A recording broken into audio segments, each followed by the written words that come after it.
We agree with you, Victoria. She lives in Arizona's 6th Congressional District. District, Mr. Speaker, currently represented by Congressman Juan Ciscomani. Troy, another veteran, lives in California, Mr. Speaker. Lives in a district currently represented by Jay Obernolte. That's California's 23rd congressional district, I believe. He writes to us and says, I was in the U.S. Army and went to Kosovo in 2001, Iraq in 2003 and 2005. I depend on the VA as I am too disabled to work. I depend on VA health care. My children are now on Medicaid. I have worked from when I was 14 years old to 42. I am suffering from long COVID. And until I can return to work, I need help from the American people. I have had your backs. Time for you to cover my back, writes Troy. Mr. Speaker, I need NIH's help. Now is the time to stand up for all Americans. Stop the assault on the VA, NIH, Medicaid, and the rest of Americans. We agree with you, Troy. It's time to stop the assault on the American people. Stop the assault that is represented in this one big, ugly bill.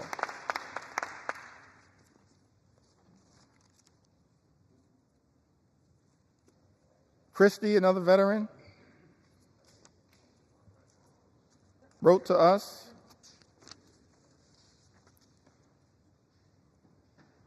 and says, I was drafted in 1970. My choice was incarceration or militarization. So I enlisted in the Navy and became a Navy corpsman serving on the USS Long Beach, CGN-9, and her Marine detachment, where I was assigned to the 3rd Marines, 1st Medical Battalion. I was blessed. I lived through 2 tours, giving medical care to my shipmates. Every other day, I was assigned to flight ops to transfer or pick up the wounded and dead Marines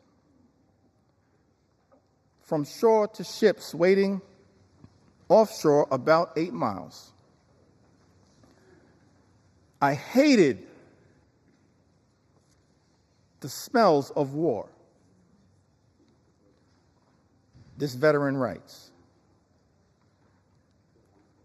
death and misery were my constant companions. The war left me unsettled, mentally and morally corrupt.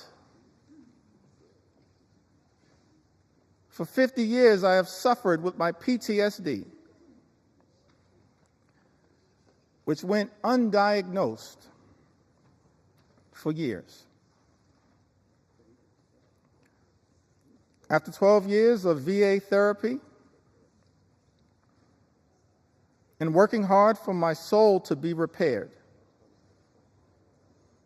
I find myself living alone and isolating from others.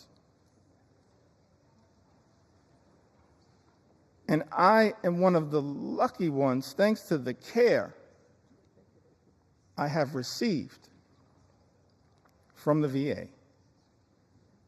Veterans pouring out their heart and their soul, sharing their anxiety with all of us, urging this Congress to do something, to stand up on behalf of the veterans who are going to be hurt by this one big ugly bill, devastated by this one big ugly bill.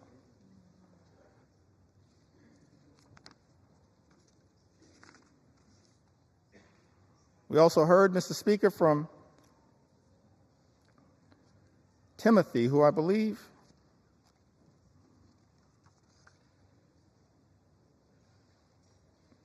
may have written to us from the Commonwealth of Kentucky. He says, "My name is Timothy.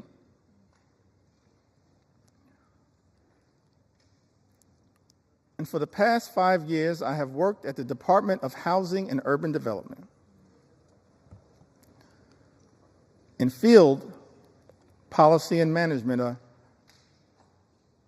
the Department of Housing and Urban Development that was once led so ably by our former colleague, Congresswoman Marsha Fudge, and now has been taken in a very different direction." Timothy writes, "In this role, I have educated the community about HUD's programs such as FHA loans and housing counseling that allow people to purchase homes, affordable rental housing that help people pay their rent, and homeless services that help people find shelter and leave the streets. I have worked with internal data that focused on improving our programs.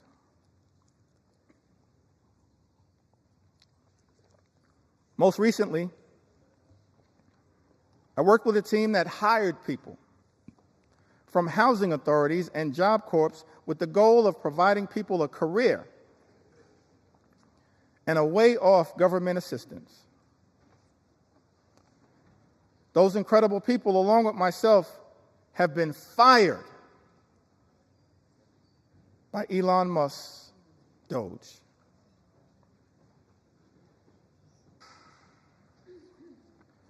My entire professional career,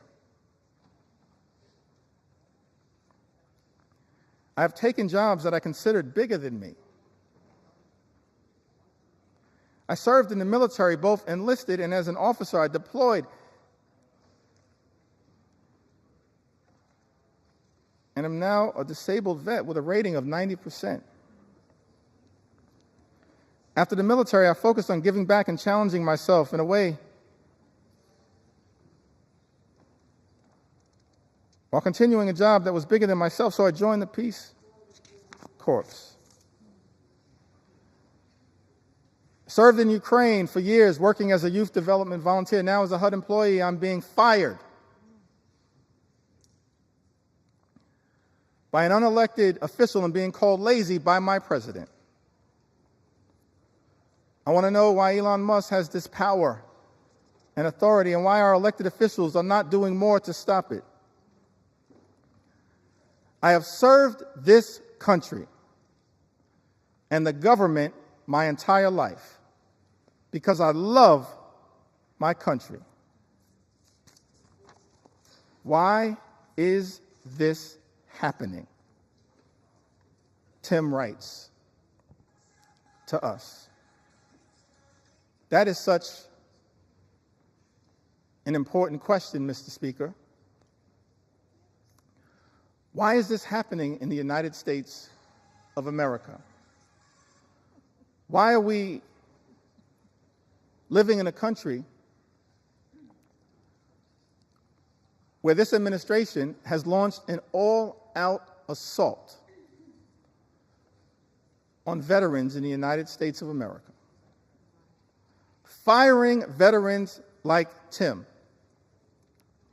in the United States of America, jeopardizing services from the VA, earned benefits that these veterans are entitled to because of their extraordinary service. Men and women in uniform who serve this country, Mr. Speaker, benefits that they've earned, and now find themselves in the legislative line of fire from their own government, their own country, and stand to be hurt in such an extraordinary way by this extreme Republican budget, this one big, ugly bill. We're here on the House floor, Mr. Speaker, to say to Tim and every single veteran who put on the uniform, every single man and woman who served this country, we will not abandon you in your hour of need. Right. We're going to stand up for every single veteran in this great country and make sure that the veterans of the United States of America are treated with the dignity and respect that you deserve. That is our promise to each and every veteran in the United States of America, and that's why, Mr. Speaker, we stand in strong opposition to Donald Trump's one big ugly bill. An all-out assault here in the United States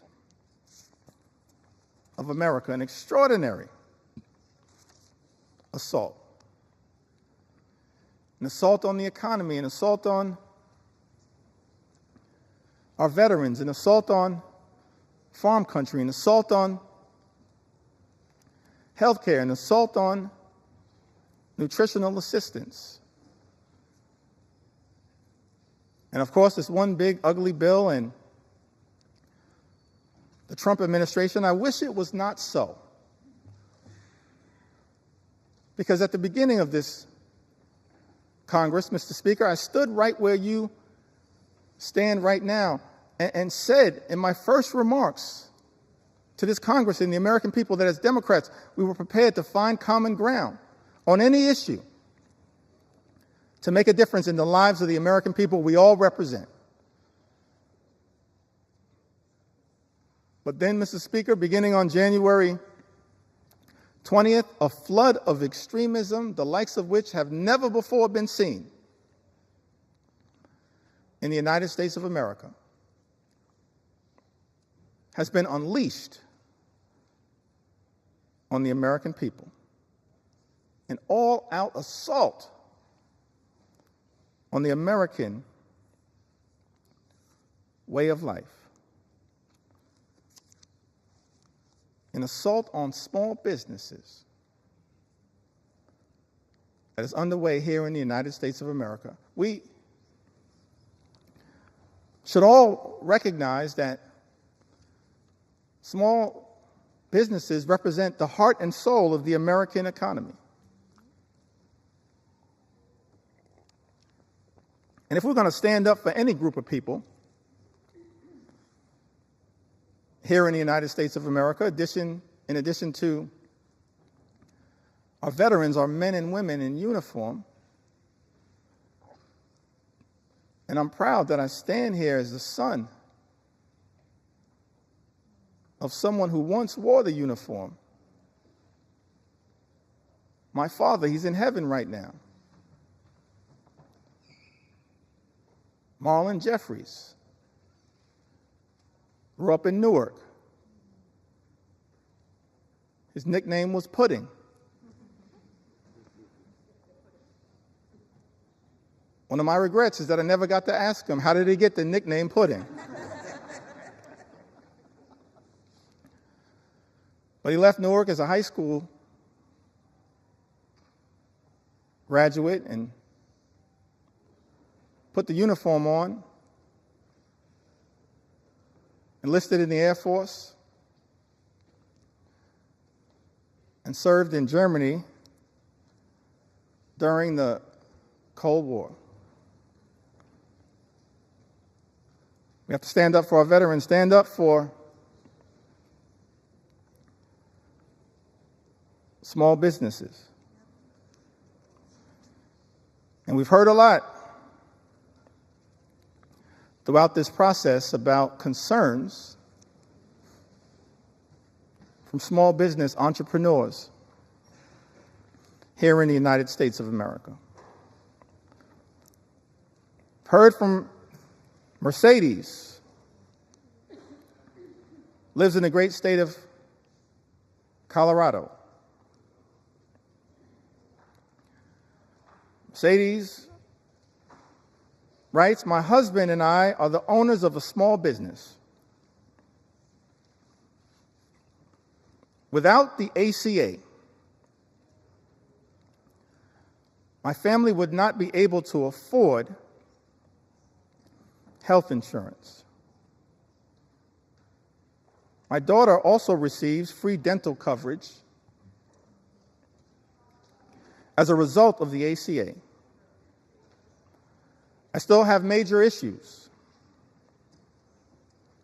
with our health care system, but at least we have health insurance. My mother, who is retired, also receives benefits from Medicaid in addition to her Medicare. She would not be able to afford health insurance or dental insurance due to the fact she lives on a fixed income. Any cuts to these programs would be detrimental to our health and welfare as a family." I want to thank Mercedes for reaching out and sharing her story, because it helps to put to bed the lie that's been told, Mr. Speaker, by some people in this town. That the people, the everyday Americans who are participating in, have access to programs like the Affordable Care Act, are unworthy, aren't hardworking American taxpayers. They are hardworking American taxpayers. A group of people that real leaders in this country, beginning in modern American history, as I illustrated earlier from President Franklin Delano Roosevelt all the way through our most recent president, who we served with in the last Congress, have recognized that we have a sacred obligation to stand up for everyday Americans who are struggling right now, including our small business entrepreneurs, the heart and soul of the American economy, who right now are dealing with such economic uncertainty because of the erratic, reckless, and dangerous Trump tariffs that have unleashed so much chaos and uncertainty, raising costs for small business owners all across the country, undermining their ability to fully achieve their entrepreneurial dreams. This is not who we should be in the United States of America. Small business owners under assault by this administration. And there's a target on the back of many of these small business owners as a result of this one big, ugly bill.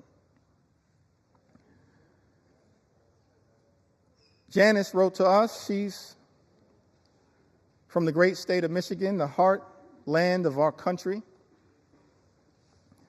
So thankful to all the members of the Michigan delegation and what they represent. Janice, however, she resides, Mr. Speaker, in the 7th Congressional District, represented by Congressman Tom Barrett.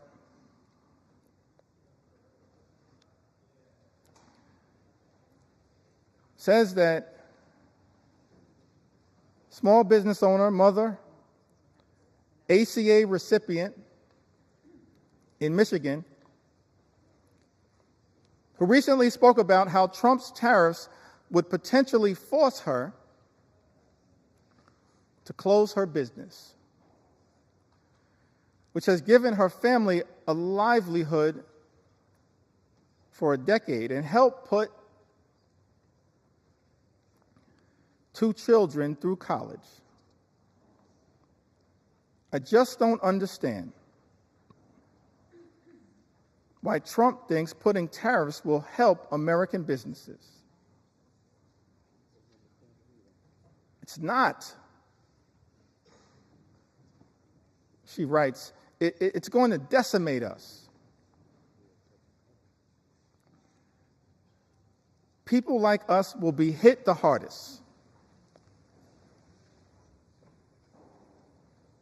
But then Janice shows the great resolve of the American people, the great spirit of resilience of the American people, the refusal to run away from difficult circumstances. Janice writes, people like us will be hit the hardest. But Janice then writes, I refuse to call it quits. I won't give in to him. Janice, neither will House Democrats. Not now, not ever. We will never give in to this type of extremism as being unleashed on the American people. We will continue to stand up for you. One last small business owner that I'd like to mention. So many who've written to us, whose stories I want to be able to share, but let me perhaps go back to the Big Apple, the great state of New York. But let me also say to the American people, one of the ways in which we've received all of these stories, and we urge you to continue to share these stories from all across the land. You can share your story with us at democraticleader.house.gov/share your story. democraticleader.house.gov/share your story. We want to hear from the American people as to how we can best represent your interests on this day and on all days moving forward, because your stories are powerful. Your stories will continue to give us the resolve to fight for an America that's fair and just, an America where every single person can afford to live the good life. Good paying job, good housing, good health care, good retirement, and of course a good education for your children. That's not too much to ask in the wealthiest country in the history of the world. Work hard, play by the rules, and every single American should be able to afford to live the good life. But we know that in this country,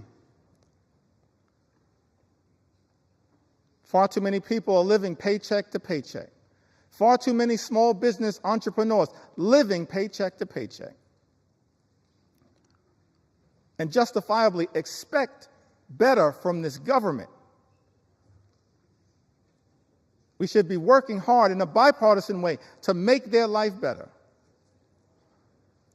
not unleashing shock, awe, and pain on the American people. That's what this one big ugly bill will do. Devastate everyday Americans. Linda writes to us, a small business owner. I believe she's from the North Country. Lives in New York's 21st Congressional District, Mr. Speaker. Linda's a flower farmer and flower importer in upstate New York. Small business has been impacted by Trump's tariffs on products being imported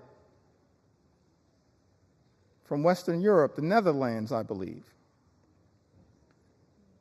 The economic strain and uncertainty imposed by the tariffs on small business owners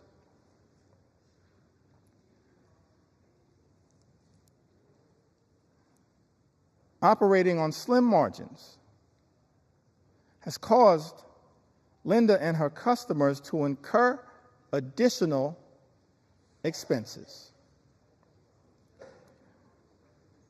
Linda tells us, Mr. Speaker, everything was going really well until the tariffs. And now she worries the business will go bankrupt and be forced to close if the tariffs stay in place. How is it that we're living in America where President Trump, Mr. Speaker, and House Republicans promised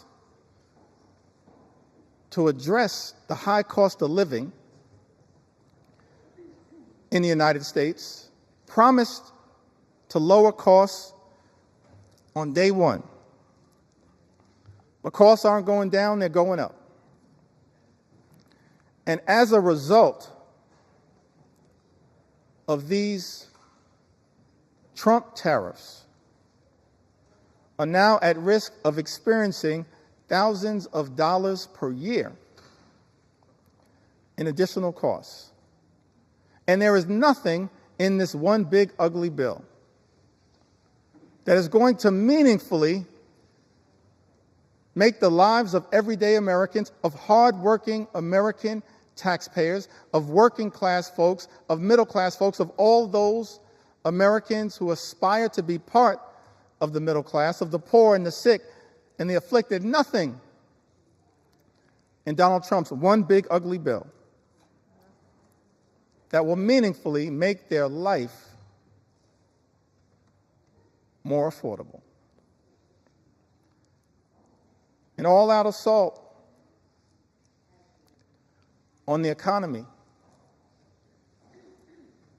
We're dealing with an all-out assault on health care, on Medicaid, on the Affordable Care Act, on the Children's Health Insurance Program. All-out assault on the care, Mr. Speaker, being provided by Planned Parenthood. The medical care being provided by Planned Parenthood that is jeopardized in this very bill. All-out assault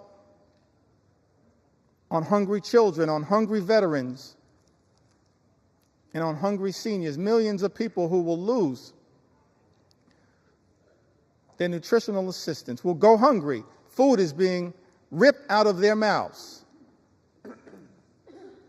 by this one big, ugly bill. Mr. Speaker, that so many of my Republican colleagues seem prepared to support, notwithstanding their prior statements on the record to the contrary. All-out assault on veterans. An all-out assault represented in this bill on small business owners and entrepreneurs who are the heart and soul of our economy. And this bill also represents an all-out assault on law-abiding immigrant families.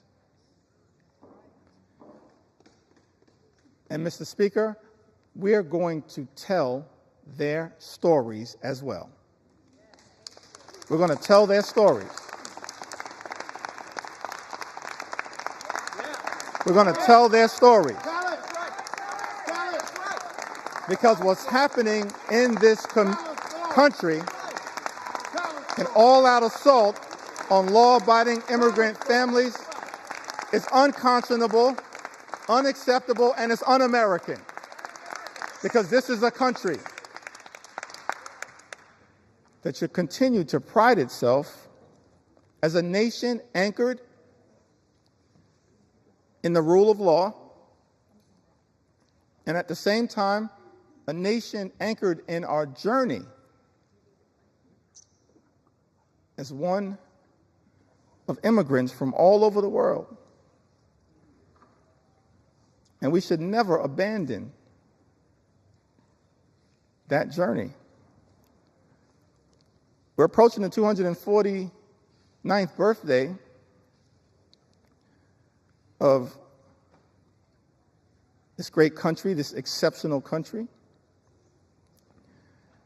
And I believe, and we can go directly, if necessary, Mr. Speaker, to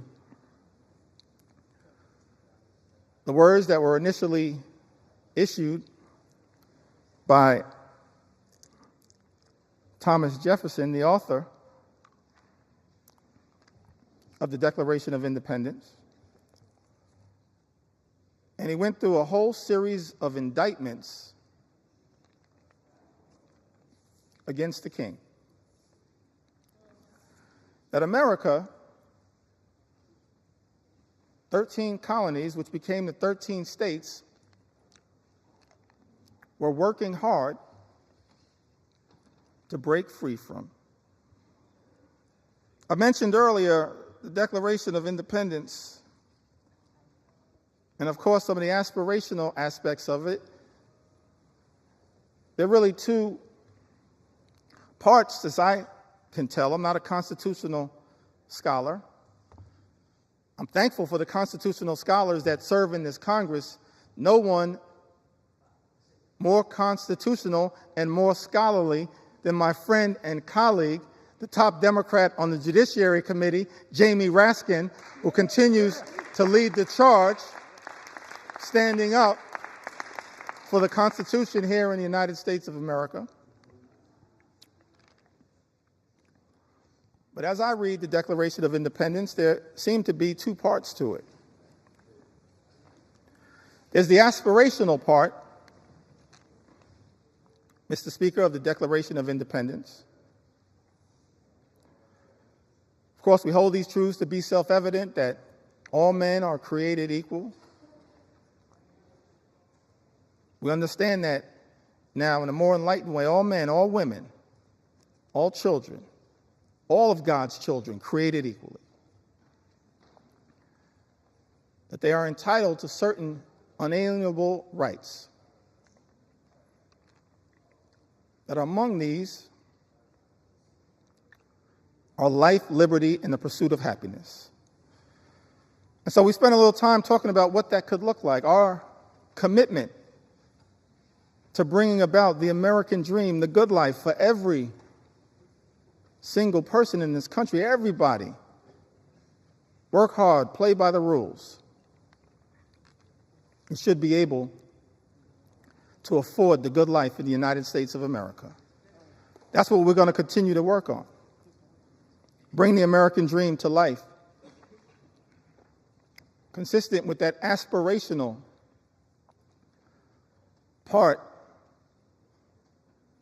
of the Declaration of Independence, the life, the liberty, and the pursuit of happiness. But then, as far as I can tell, there was also a second interesting part of the Declaration. It was the indictment against the king. And I commend everyone in this chamber, all of the American people who may be observing the proceedings in the House of Representatives, particularly as we approach July 4th, to read that Declaration of Independence. Perhaps I may even enter it into the record later on today. Because we're here, Mr. Speaker, to take our sweet time on behalf of the American people, to make sure as best we can, to cover all of the things that as Democrats we're fighting hard to defend during this extraordinary moment of assault directed at the American people as a result of this one big, ugly bill that will hurt everyday Americans in order to reward billionaires with massive tax breaks and then exploding the deficit and the debt in ways that will jeopardize the future of our children and our grandchildren. But the aspirational part of the Declaration of Independence, of course, that is often famously quoted. But then if you read other parts of the Declaration of Independence, extraordinarily written document, it reads like an indictment against the extremism of the king. It reads like an indictment against the kings. I think of King George. It reads like an indictment against King George's flood the zone strategy. It reads like an indictment against King George's shock and awe strategy.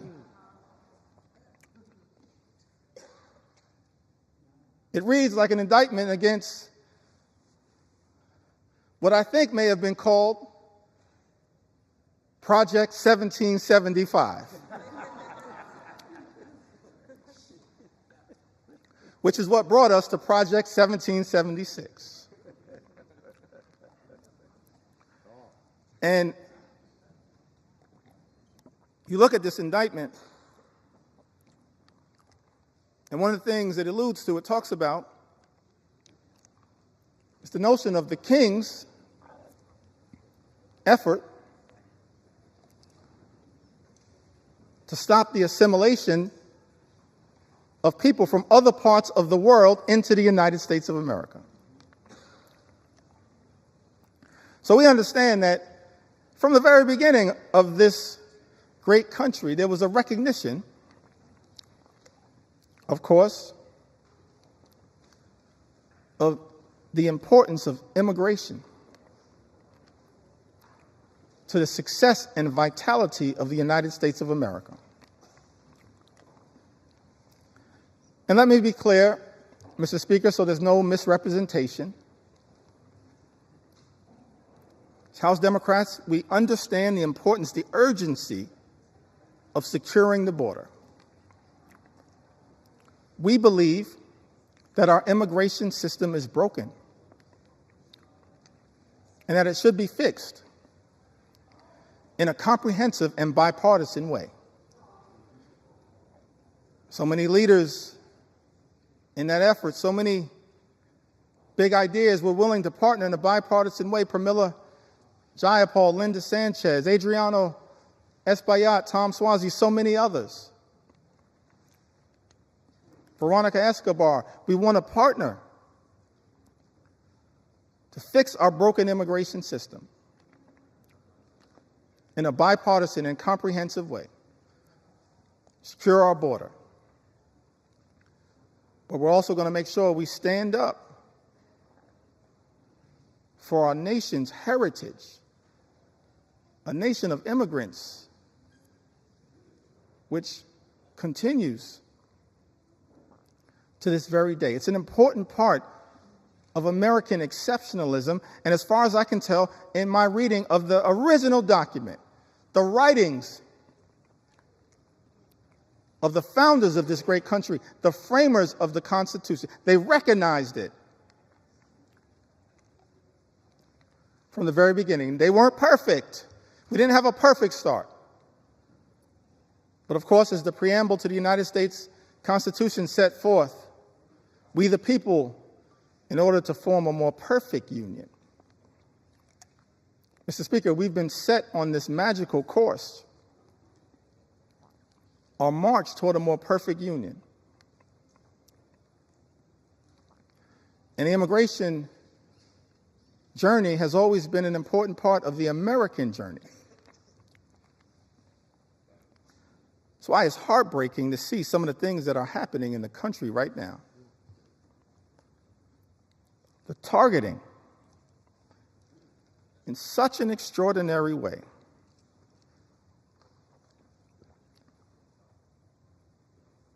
of law-abiding immigrant families, including American citizens. How can this be in the United States of America?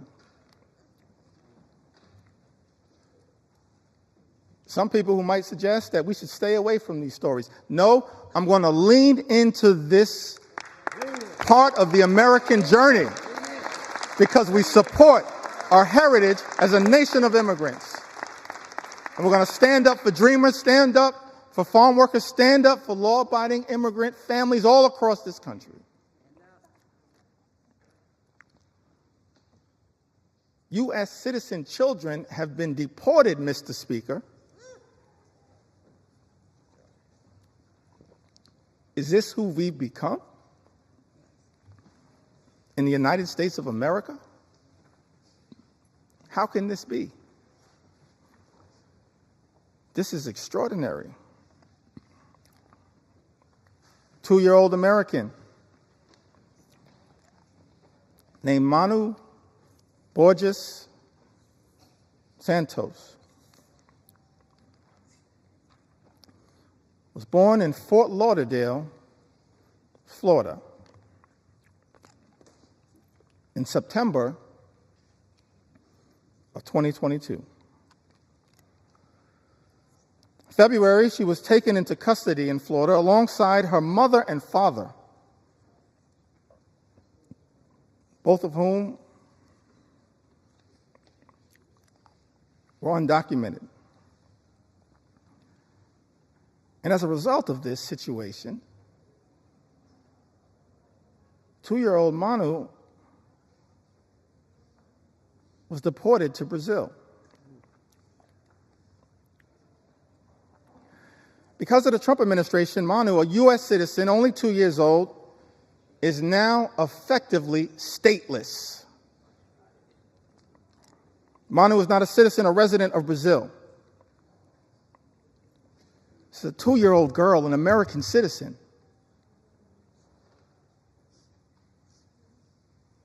Removed from her homeland, but can't get legal status in her parents' ancestral home.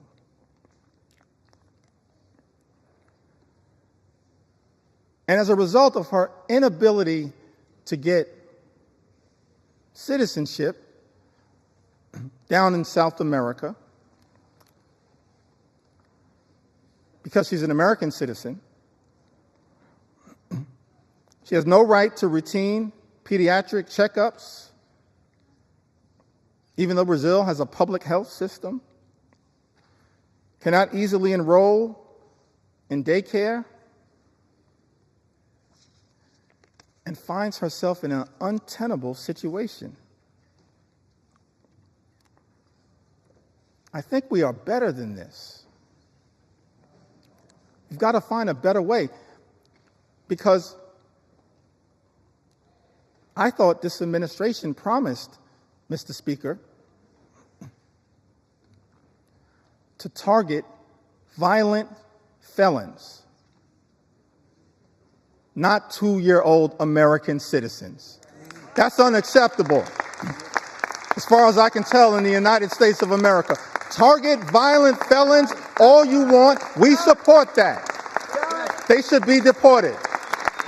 But why are resources being spent targeting 2-year-old American children? That's not American.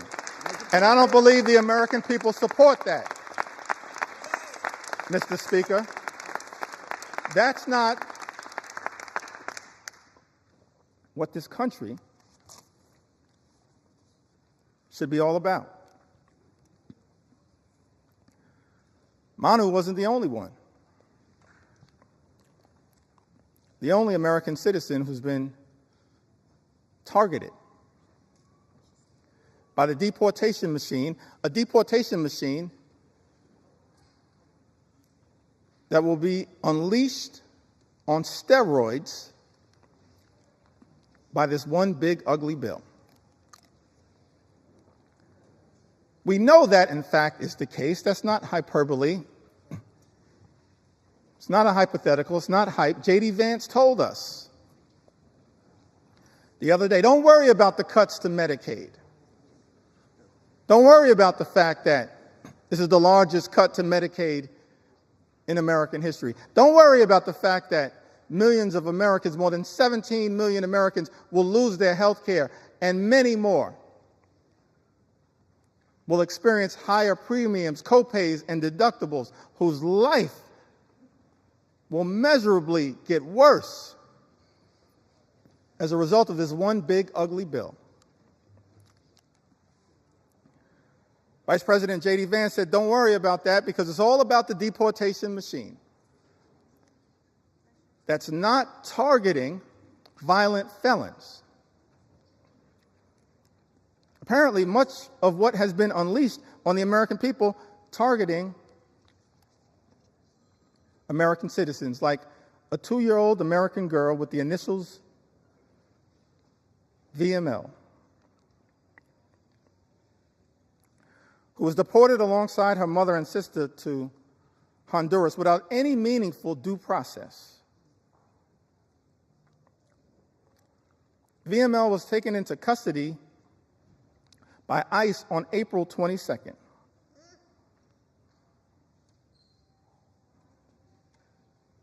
April 22nd happens to be the birthday of my mom.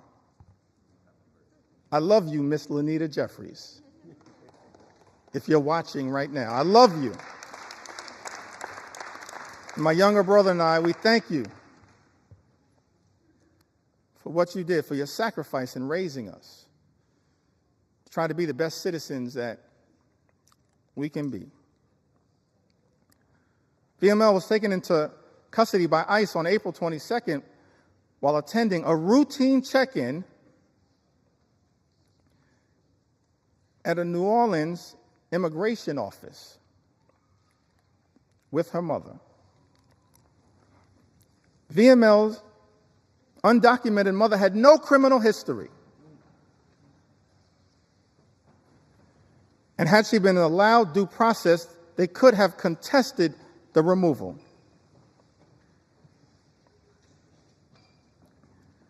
Instead, this 2-year-old American citizen was never given a chance to exercise her rights by the Trump administration.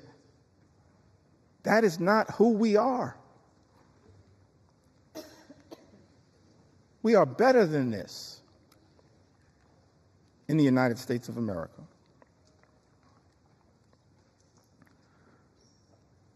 Carlos or Carrie Lopez Alvarado, a U.S. citizen, arrested while she was 9 months pregnant, masked men wearing Border Patrol uniforms, followed by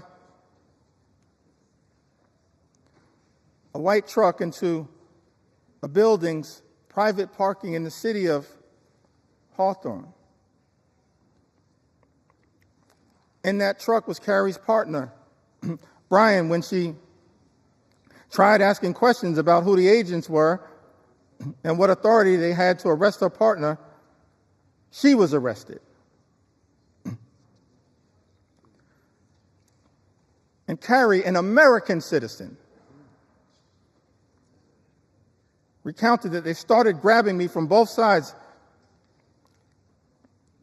and I ducked down to sort of shield my stomach because I was afraid. An American citizen afraid that they were going to hurt me.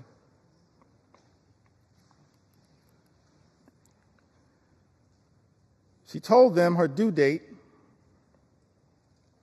She was 9 months pregnant.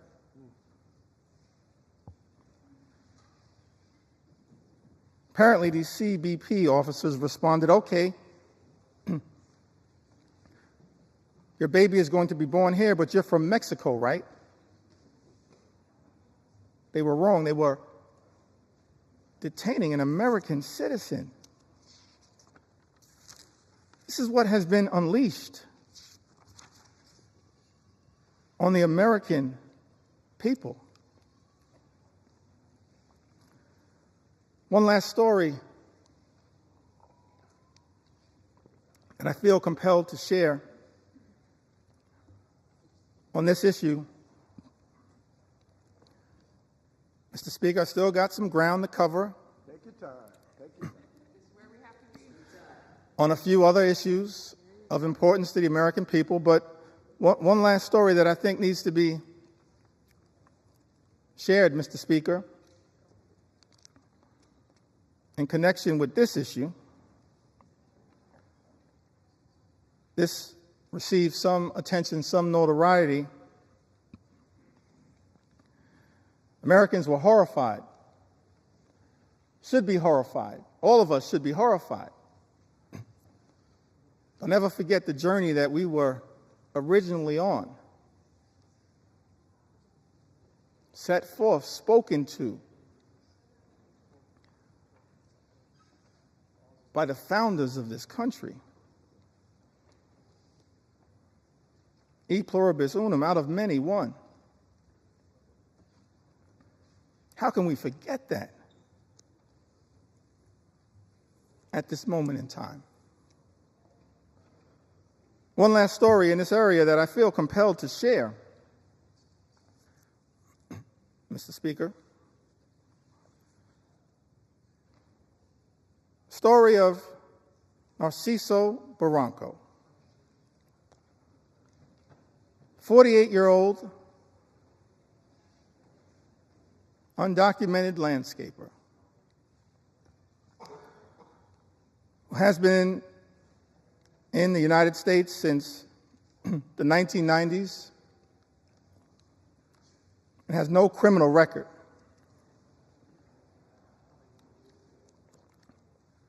Here's the thing that got me about this story. Caused me to ask the question about this particular moment, the type of deportation machine that has been unleashed on the American people. Narciso, this landscaper, raised 3 American sons, all of whom became Marines,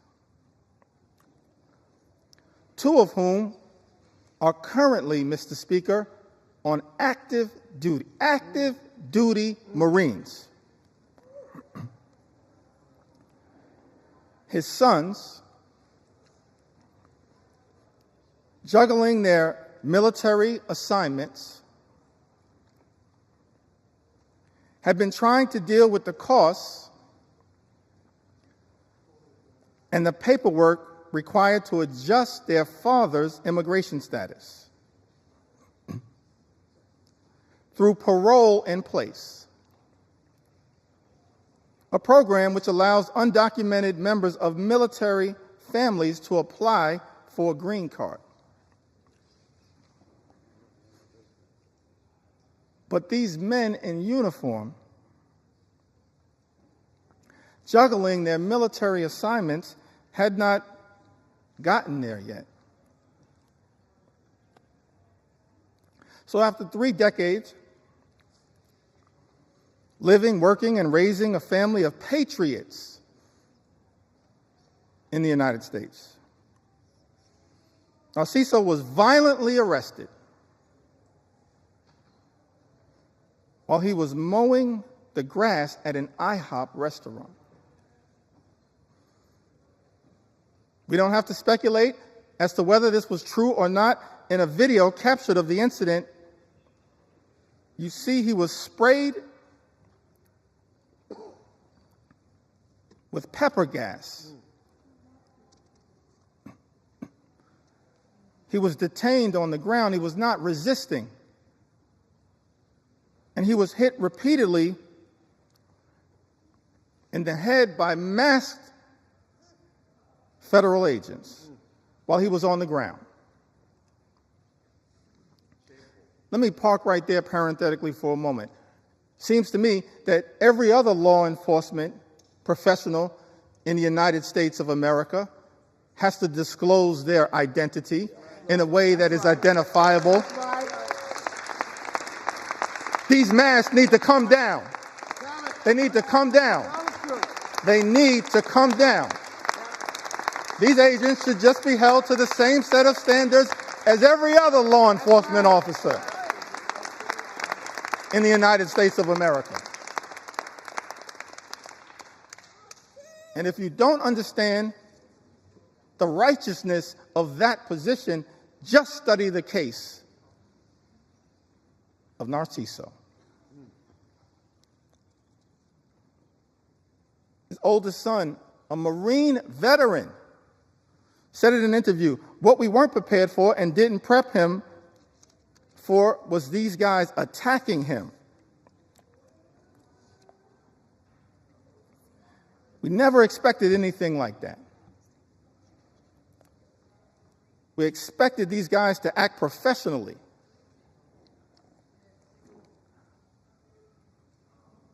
And up to the standards of the United States government. Are masked, armed federal agents who beat people on the ground really the standards the United States government should be standing by? Are these the types of actions, Mr. Speaker, that House Republicans endorse and support? This is not the way that anyone in the United States of America should be treated, particularly the father of 3 patriotic Marines.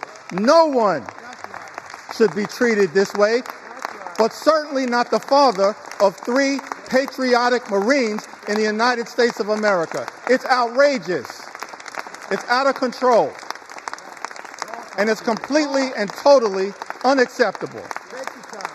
Unacceptable. Unacceptable here in the United States of America. We are better than this.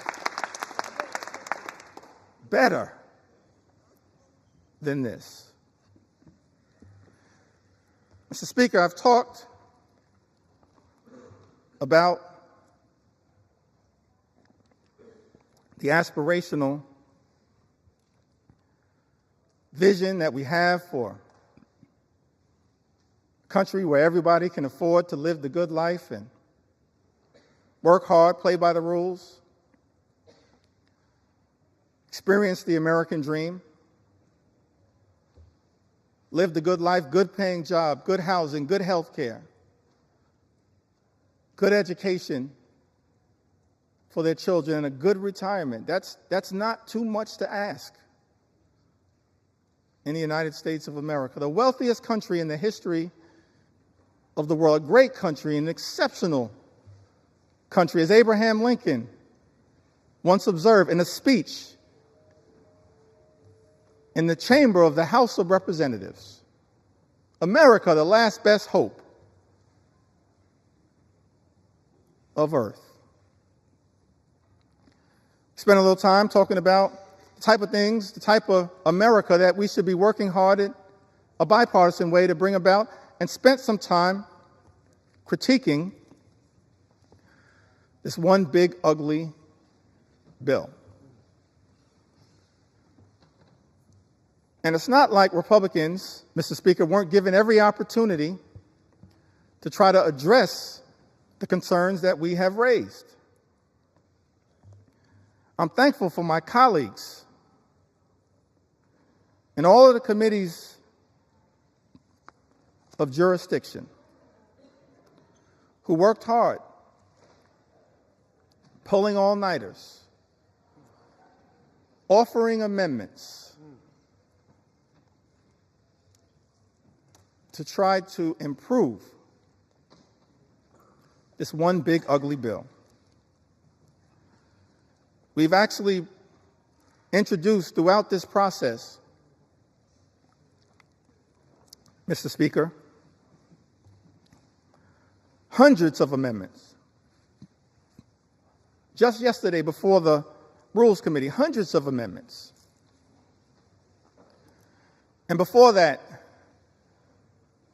in late May, when the initial bill was being debated in a marathon session before the Rules Committee, more than 125 or so Democrats offering more than 500 different amendments to improve this bill, to stand up for the American people. Doing so over and over and over again throughout this process. And so, Mr. Speaker, I think it's important for the American people to understand what exactly House Republicans have rejected. What changes have House Republicans rejected to this one big, ugly bill?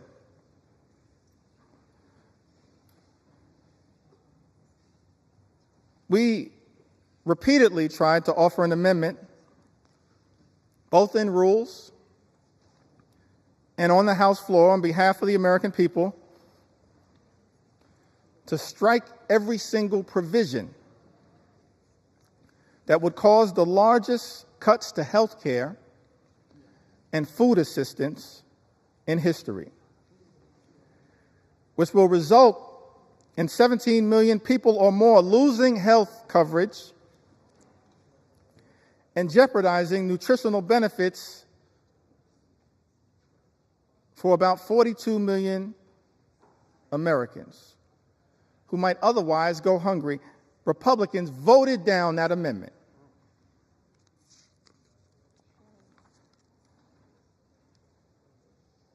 I believe it was Representative Amelia Sykes had an amendment to strike the Medicaid cuts in the bill, to prevent millions of people from losing their health insurance and to stop hospitals and nursing homes from shutting their doors. Republicans voted down that amendment. Representative Judy Chu had an amendment striking cuts to the Affordable Care Act.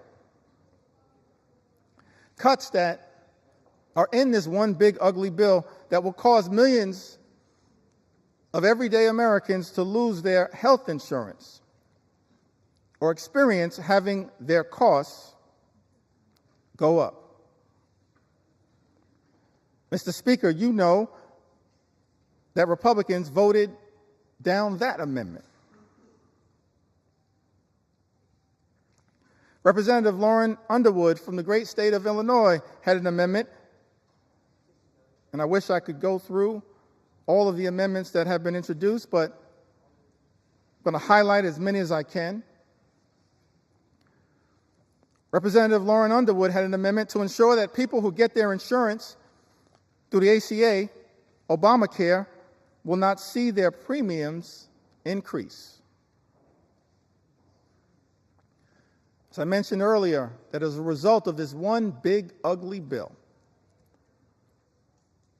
Mr. Speaker, premiums, copays, and deductibles are going to go up for millions of Americans. Many will lose coverage. And so this amendment was introduced to ensure that people who get their insurance through the ACA will not see their premiums increase this year, which is expected to cause 5 million people to lose coverage. Mr. Speaker, Republicans voted down that amendment.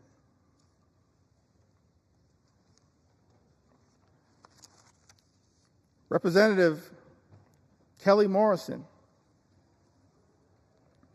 had an amendment that strikes the defunding of Planned Parenthood, which provides access to life-saving cancer screenings and reproductive health care. Now, last year, Republicans, Mr. Speaker, promised that reproductive health care, reproductive freedom was a state issue. President Trump promised that reproductive health care, reproductive freedom was a state issue. And yet in this bill, there's a backdoor attack on reproductive freedom. By targeting health care, preventative health care, that Planned Parenthood provides to millions of people all across this country. Representative Kelly Morrison had an amendment that strikes the defunding of Planned Parenthood, which provides access to life-saving cancer screenings along with reproductive health care. Republicans voted that down. Let me pause there parenthetically just to make one observation on this issue of reproductive freedom. What we're seeing right now in the House of Representatives, Mr. Speaker, Republicans unleashing a march toward a nationwide abortion ban. That's what's going on right now. What does this provision have to do with making life more affordable for everyday Americans? Nothing. This is all part of a right-wing ideological extreme effort to undermine reproductive freedom in the United States of America. Let me make something clear, Mr. Speaker. House Democrats believe in a woman's freedom to make her own reproductive health care decisions, a decision that should be between a woman, her family, her faith, and her doctors. That's it, period, full stop. And we will continue to fight for reproductive freedom in the United States of America. And we will not rest, Mr. Speaker, until the Women's Health Protection Act becomes the law of the land here in the United States of America. Big difference between us and them. Big difference.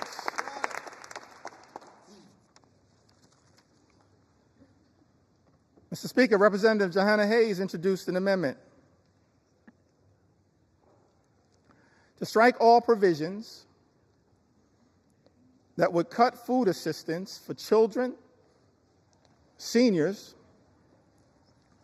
and veterans. Republicans voted that down. How cruel. How cruel. Representative Shontel Brown had an amendment to strike burdensome red tape requirements that threaten nutritional assistance for millions of Americans and their families. Republicans voted that down. I mentioned earlier, Mr. Speaker, this notion that Republicans are trying to spin to the American people that the attack on nutritional assistance, imposing these paperwork requirements, or as Frank Pallone would say, red tape requirements, that's all about waste, fraud, and abuse. I think common sense suggests to us it has nothing to do with waste, fraud, and abuse. Mr. Speaker, I made clear earlier that as House Democrats, we believe that as custodians of taxpayer dollars, we need to make sure that we are spending that money efficiently, effectively, and equitably. And that we are committed to eliminating waste, fraud, and abuse wherever it may be found. I mean, one of the things that's interesting about this bill, this appears to be part of the deal that was negotiated by the senator from Alaska,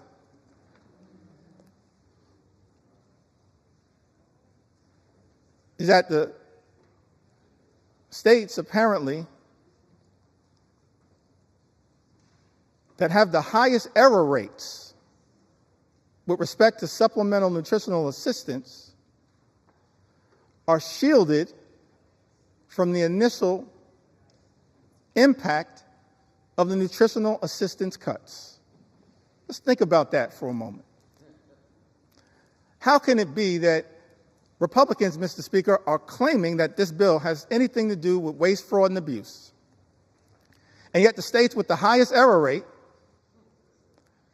as Republicans during the Rules Committee acknowledged under questioning from Jim McGovern and Mary Gay Scanlon and Joe Neguse and Teresa Leger Fernandez, acknowledged that the states with the highest error rates actually shielded from the initial impact of the cuts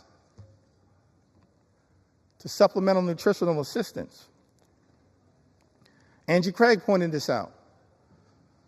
It exposes, in my view, the lie being told, Mr. Speaker, by some in this town that this effort, this one big, ugly bill, is somehow about combating waste, fraud, and abuse. One of the reasons why we know common sense dictates that this one big, ugly bill has nothing to do with meaningfully going after waste, fraud, and abuse is that, on average, SNAP beneficiaries receive $6 per day to try to help them not go hungry, to try to make sure that veterans and children and seniors don't go hungry. Mr. Speaker, I think it's important for the American people to process. That's what SNAP on average provides, $6 per day. At the same time, Elon Musk, his federal contracts, as we understand it, amount to $8 million per day. Mr. Speaker, if Republicans were really serious about targeting waste, fraud, and abuse in the United States of America, start there. $8 million per day. Start right there. Don't take it, don't rip it from the mouths of children, seniors, or veterans. If Republicans were really serious about targeting waste, fraud, and abuse, start right there with Elon Musk. And we'll join you. We'll welcome you into the warm embrace of the House Democratic Caucus to target waste, fraud, and abuse. Start right there. You can start right there, Mr. Speaker. Start right there. Ranking members Jim McGovern and Bobby Scott had an amendment, Mr. Speaker, to prohibit the bill from going into effect unless cuts to Medicaid and SNAP would not result in fewer families being eligible for free school meals. Mr. Speaker, as you know, Republicans voted down that amendment. We can't find a way to stand up for school meals, for school breakfast, for school lunch. That's just cruel. It is callous. It's a corrupt perversion of this process, targeting, as this one big, ugly bill does, school children, hungry school children in the United States of America. Speaker, Representative Mike Thompson had an amendment that would have ensured Americans would not see their energy costs go up, and to protect the millions of good-paying jobs that this bill will eliminate, because this one big, ugly bill puts a target on the backs of the clean energy economy, on clean energy jobs, which result in cheaper energy and lower costs for the American people. We were told by President Donald Trump when he was on the campaign trail, costs would go down on day one. He was going to focus, we were told, on lowering the high cost of living in the United States of America. That's not what this bill does. And we know it, because 21 House Republicans made that clear in a letter that I cited earlier that's now part of this public record. Representative Mike Thompson, supported by others, had an amendment. All of these amendments co-sponsored by members all across the gorgeous mosaic of the House Democratic Caucus. We're proud of the fact that we look like we represent, in the most intimate way possible, consistent with John Adams' original vision of the House of Representatives, that the House should be a portrait of the American people. That's what we represent. We're proud of that fact. The gorgeous mosaic of the American people. That's what we're all about, in the most intimate way possible. That's why we love the House. And what the House is supposed to represent, the best of the House, not what we're seeing on the floor right now. Mr. Speaker, Republicans voted down the amendment introduced by Representative Mike Thompson that was designed to ensure that Americans would not see their energy costs go up. It was also designed to protect the good-paying American jobs that were part of both the Bipartisan Infrastructure and Jobs Act, the Infrastructure and Jobs Act, as well as the Inflation Reduction Act. And so this amendment was designed to lift up the principle of actually trying to create good-paying union jobs that actually allow people to provide a comfortable living in the United States of America. Amongst this all-out assault that we are witnessing in the United States is an all-out assault on organized labor, an assault on collective bargaining, an assault on the freedom to negotiate.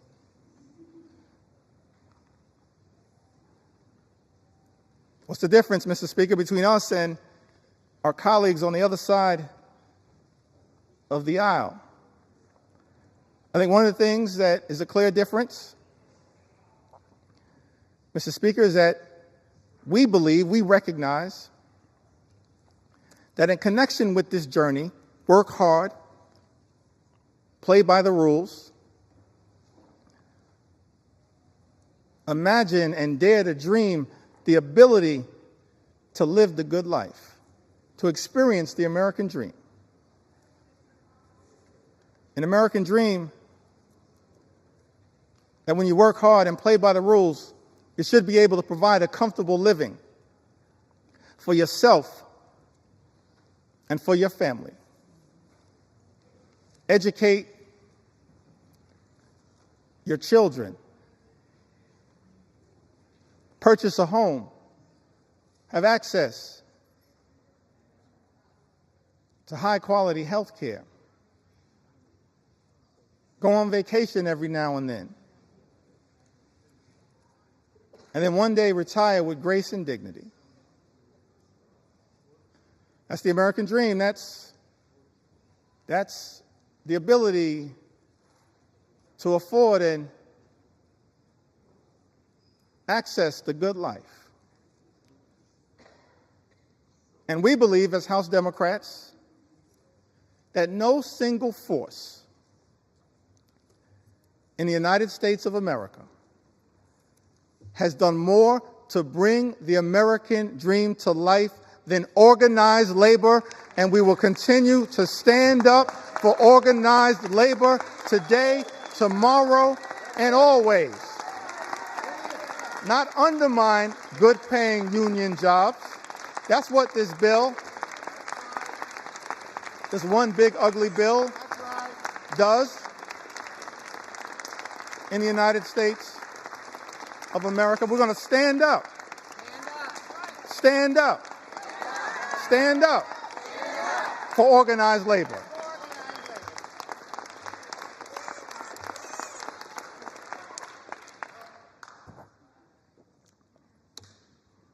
This is personal to me. My parents, Marlon Jeffries, Lanita Jeffries, they raised us, my younger brother Hassan and I, they raised us in a working class union household. I'm thankful for that. We were raised in central Brooklyn. Now, my mom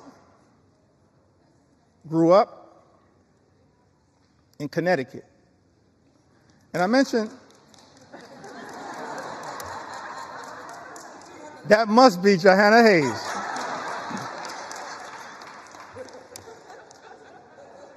I don't see Rosa DeLauro on my sight line, but we're so thankful for all of the members of the Connecticut delegate. I'm an unofficial sixth member of the Connecticut delegation. My mom raised in Bristol, Connecticut. She went to Bristol High School. Thankful for my mom. And my dad, I mentioned earlier, he grew up in Newark.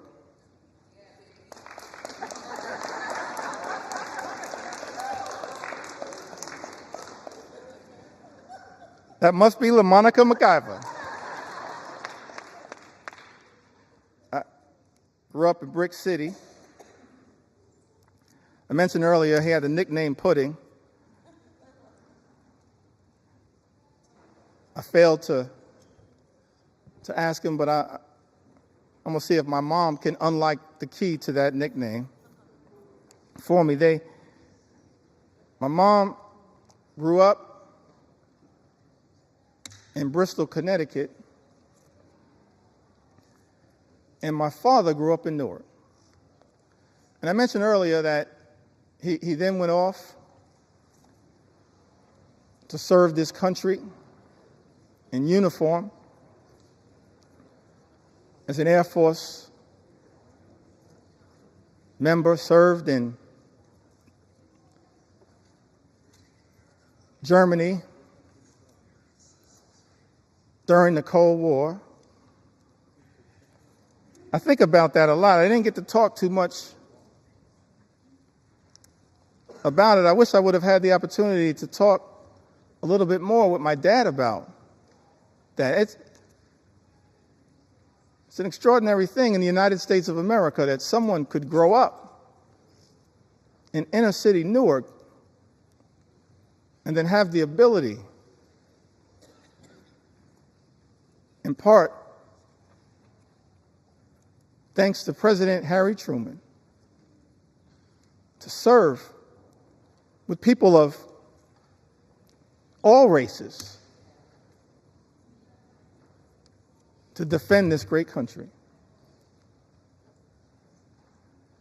I wish I would have had the opportunity to talk to my dad a little bit more about his experience in Germany, because the one thing that I've been able to take away from that experience was that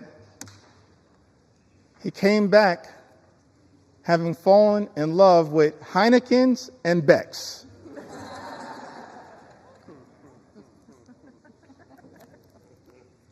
But he came back after serving this country, Mr. Speaker, in uniform, as so many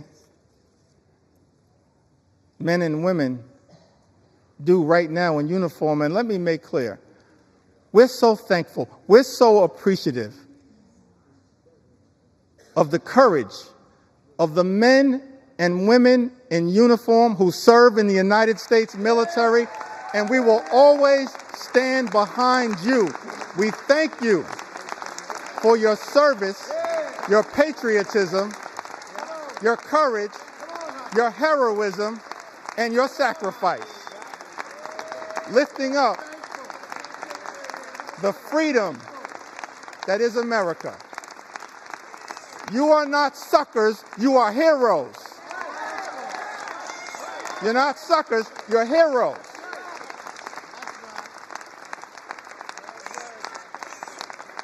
We're thankful for your service.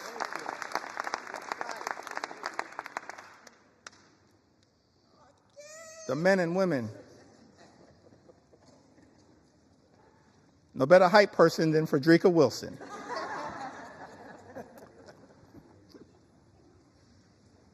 So my dad, as I mentioned, grew up in Newark. My mom in Bristol, Connecticut. So they meet at Central State University. Proud to note historically black college and university that has given so much. Historically black colleges and universities to the United States of America, and we will always stand behind you. Always stand behind you. We will always stand behind you. I wouldn't be here right now without a historically black college and university. I'll never run away from that. I will never run away from that. And we're proud of the fact, we can check the record, proud of the fact that over the last few years prior to this administration, historic investment in Hispanic serving institutions, in historically black colleges and universities, in higher education.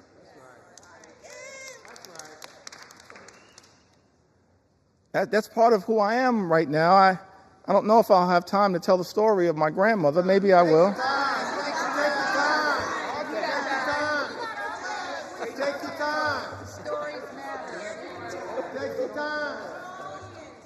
I got so many stories, I feel like I'm in a hip-hop studio right now.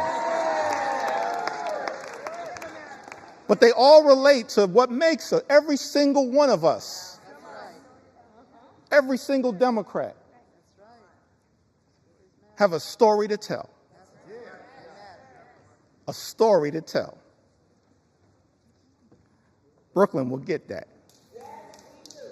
Every single one of us have a story to tell.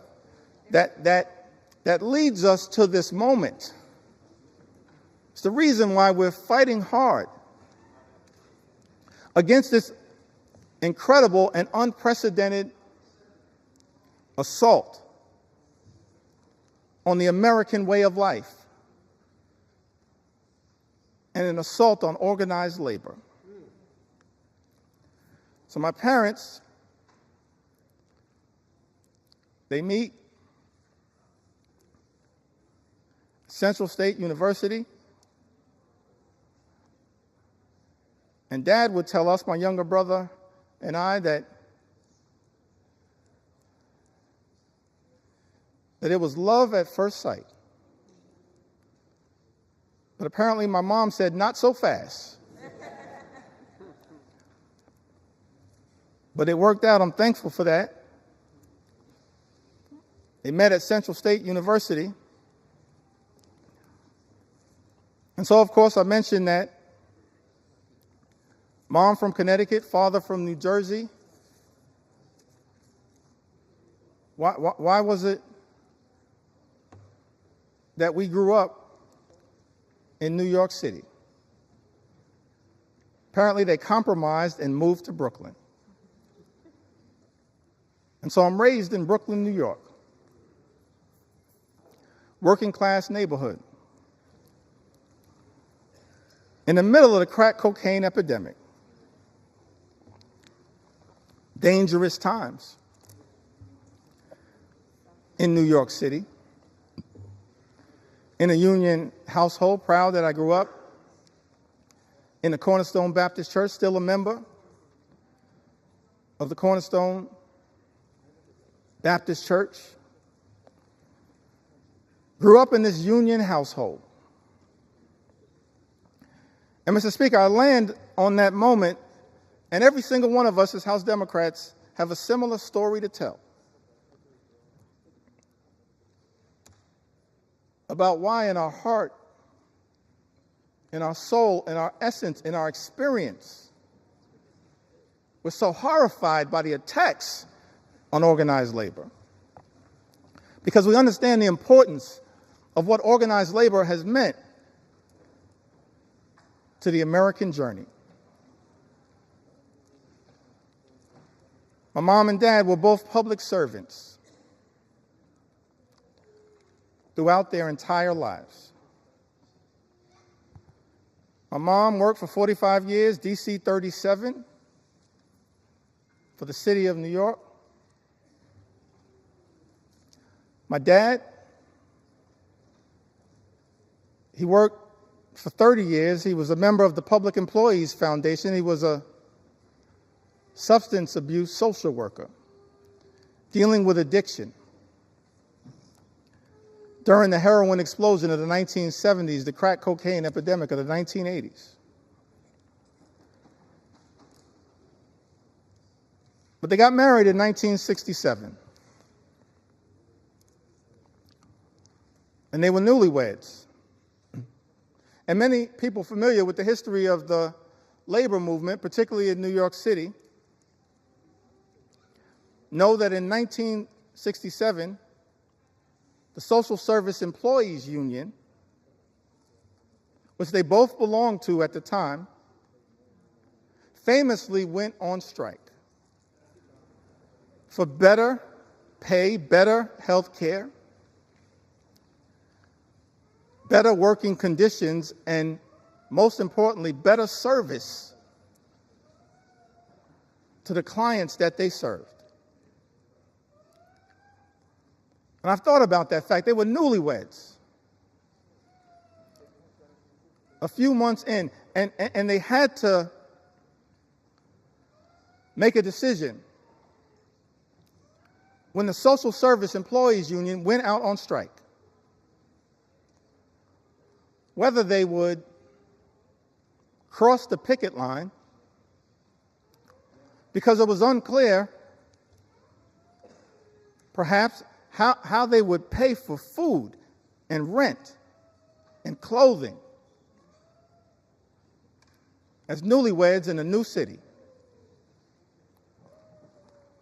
Or, Mr. Speaker, were they going to stand in solidarity with their union brothers and sisters? I'm so thankful, Mr. Speaker, when I learned that my parents made that decision to stand on that picket line for as long as it took in solidarity with their union brothers and sisters. That's part of our DNA. That's part of why we fight so hard. We can all trace a similar story. An inheritance from our parents and our grandparents. All of us have that kind of story to tell.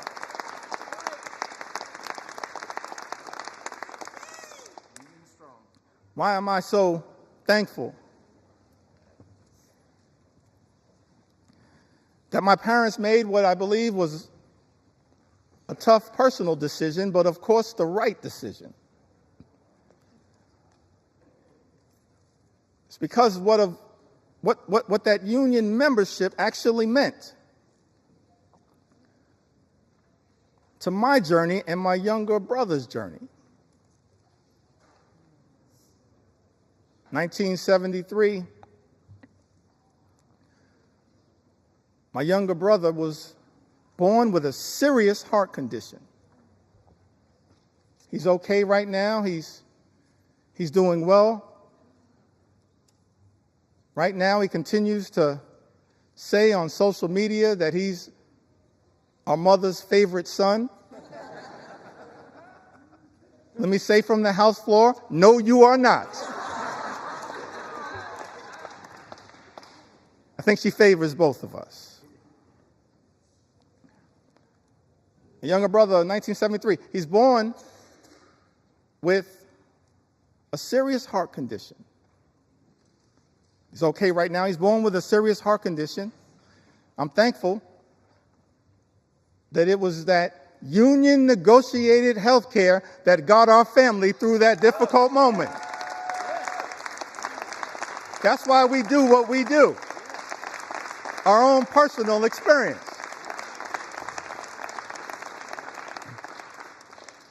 And then in the early 80s, my parents, modest living.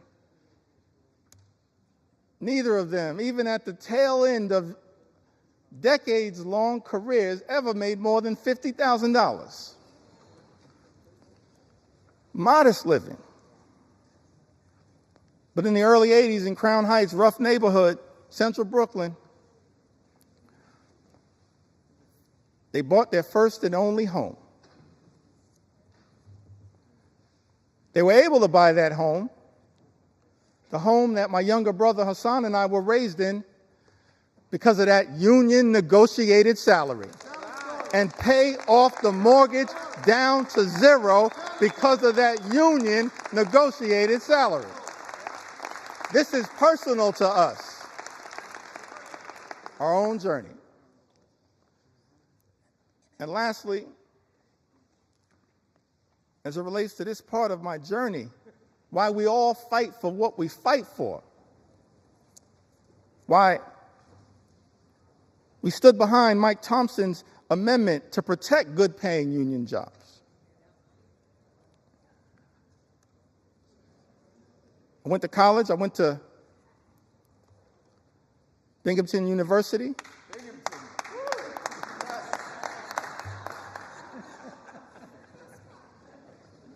When I first got here, I was surprised to learn, actually, that I was the first graduate of Binghamton University ever elected to the United States Congress. I was shocked to learn that, but not the last. Because Vindman and Mannion have now joined us. And so we tripled the size of the Binghamton University delegation.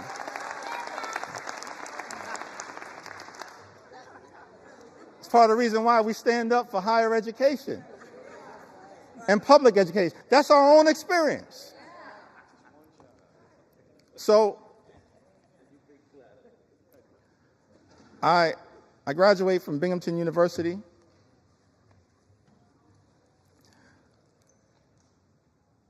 My younger brother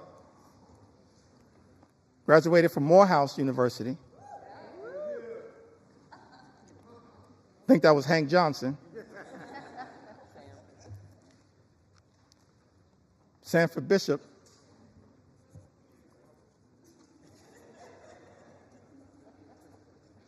Graduated from Morehouse. I graduated from Binghamton University. And somehow, we managed to graduate from college without owing anything. And for the life of me, I couldn't figure out how. Because as I mentioned, my mom, my dad, they just earned a modest living all throughout their careers. So one day I had a conversation with my mom and I was trying to figure it out. How did you pull that off? She said, well, I wanted to make sure my two sons could have a clean start to life. So I borrowed against my union negotiated pension to make sure my two sons could get free and clear of loans and get a higher education as part of our effort to experience the American dream. And so we all say to our brothers and sisters in organized labor, you don't ever have to worry about whether House Democrats are going to stand up for you, because you've always been there for us. You've always been there for us. You've always been there for us. That's our personal story. And every single one of us,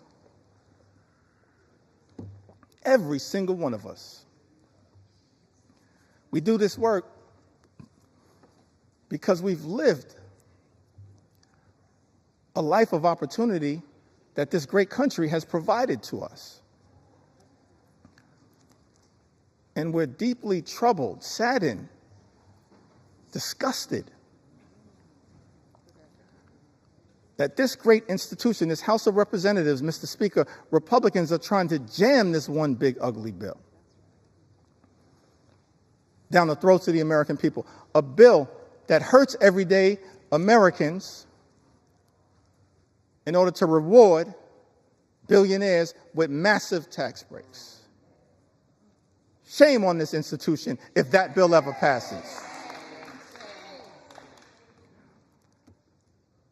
And so we say to the American people, we've been working hard to try to get this bill into a better situation, introducing amendment after amendment after amendment. Representative Judy Chu, the Chair Emeritus of KPAC, one of our extraordinary leaders, my good friend Grace Meng, she now chairs KPAC, but Representative Judy Chu, she had an amendment that no one earning more than $10 million per year receives a tax cut to prevent this reverse Robin Hood and the ballooning of the debt by $4 trillion. Mr. Speaker, you know, Republicans voted down that amendment. We support, as Democrats, providing tax relief to everyday Americans. We're willing to work in a bipartisan way to deal with that issue under the leadership of Richie Neal. But Republicans decided, Mr. Speaker, as you know, to go down this partisan road, play partisan games, try to jam this extreme budget down the throats of the American people. And so amendment after amendment after amendment introduced by House Democrats in good faith, exercising common sense to try to improve this bill. Representative Jimmy Gomez, the chair of the Dad's Caucus here in the United States House of Representatives, he had an amendment to ensure that people who make $1 billion a year don't get a tax break paid for by cutting Americans' health care and food assistance. Mr. Speaker, you know, Republicans voted that down.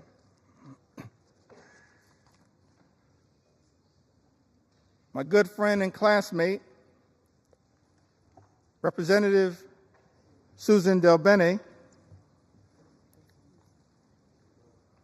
she had an amendment that would have made the child tax credit fully refundable. Susan DelBene, a great champion of the child tax credit. Let me also shout out a person that I believe is the mother of the enhanced and expanded child tax credit as well. The top Democrat on the Appropriations Committee, Rosa DeLauro. We're thankful for your leadership, Rosa.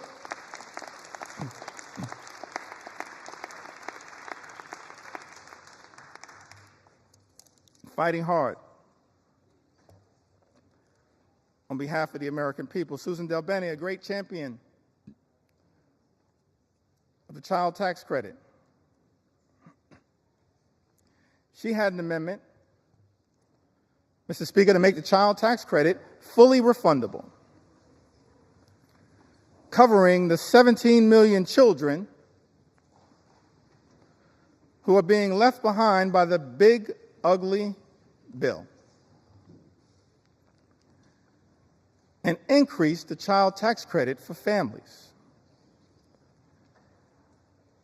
Because what Republicans are doing, Mr. Speaker, as you know, in this particular bill, not enhancing and expanding the child tax credit, you are undermining the child tax credit. And Representative Susan DelBene, my classmate, along with Catherine Clark and others, the class of 2012. We used to be the new kids on the block, now we're just the OGs.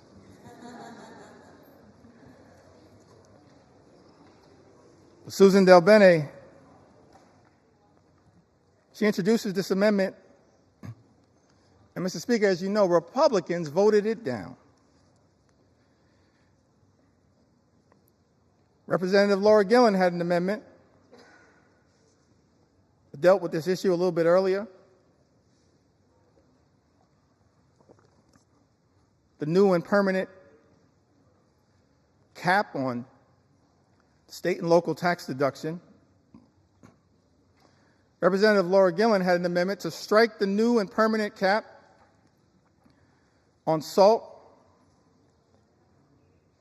which is something that members of the House Republican Conference, Mr. Speaker, as you know, claimed was a line in the sand for them, specifically from New York, and said that they support, but Republicans voted down that amendment from Representative Laura Gillen. Representative Mary Gay Scanlon from the Commonwealth of Pennsylvania, one of the great members of the class of 2018, a great class. She had an amendment that would protect infants, babies, American citizens born in this country from the unconstitutional and un-American Trump executive order to end birthright citizenship. Republicans voted that down. Can't believe it. Let me make something clear. No matter what it takes, we're going to make sure as House Democrats we stand up for the principle that every single child born in the United States of America pursuant to the 14th Amendment is an American citizen. We will never let anyone take that away. Not now, not ever. Not now, not ever. Not now, not ever.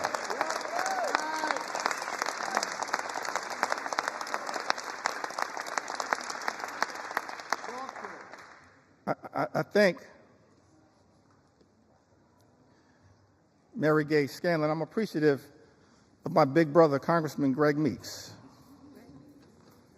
my big brother in the United States Congress. We're a family as House Democrats committed to working hard, standing up on behalf of the American people. It's an honor of a lifetime to be part of this family.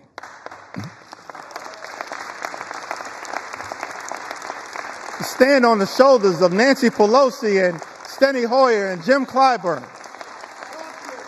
It's an honor to be part of this family. Fight hard on behalf of the American people. Representative Mary Gay Scanlon, I've got to repeat this, had an amendment, Mr. Speaker, to protect infants, children, babies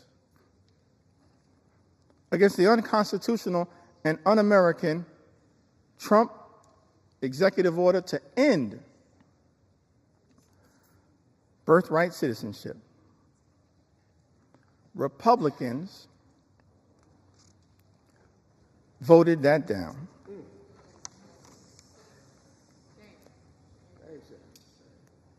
Representative Pramila Jayapal had an amendment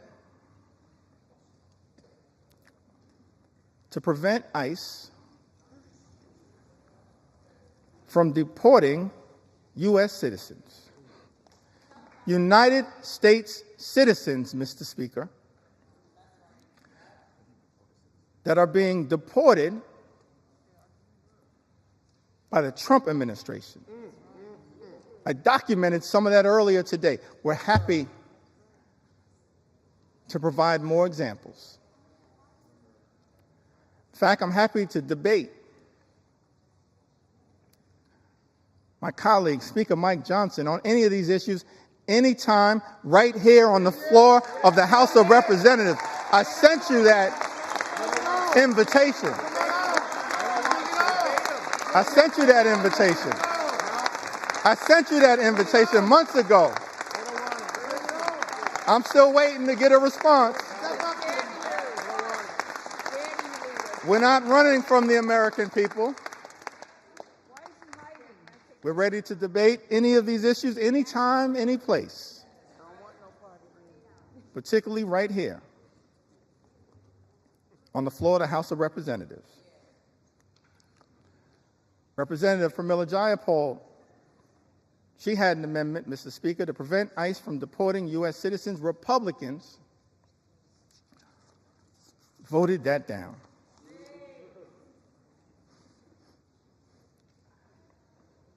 Ranking Member Jim McGovern. And this issue was personal to him. I mentioned earlier, we do this work because we're informed by our own personal experiences. It's not about glory, it's not about profit. It's about improving the lives of the American people that we're privileged to represent. Jim McGovern and his wife Lisa dealing with immense pain, immense personal tragedy, but fighting so hard on behalf of the American people. He had an amendment to restore the critical NIH research funding withheld by Donald Trump and Elon Musk to cure diseases like Alzheimer's and cancer, including pediatric cancer, childhood cancer. Mr. Speaker, you know Republicans voted that down.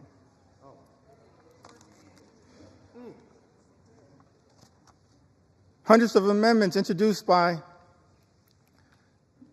Democrats to try to deal with the cruelty and the callousness of Donald Trump's one big ugly bill. Many amendments were offered by Democrats, and Republicans chose not to make these amendments in order. In other words, just ignored them, dismissed their importance. Representative Debbie Wasserman Schultz and Gottheimer offered an amendment that adds a new requirement that the Secretary of HHS certify in writing that the reduction and rescissions made by this act will not affect cancer survivors currently on Medicaid or Medicare. Mr. Speaker, as you know, Republicans dismissed that amendment. Representative Houlihan and Representative Ramirez offered an amendment, Mr. Speaker, that exempts individuals with disabilities from having to prove eligibility for Medicaid every 6 months. That's a burdensome red tape requirement designed to throw people off of Medicaid who are eligible. That amendment was dismissed, Mr. Speaker, as you know, by House Republicans.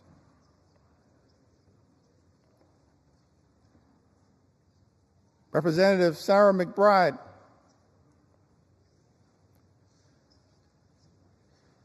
the distinguished gentle lady from the great state of Delaware. The distinguished gentle lady from the great state of Delaware.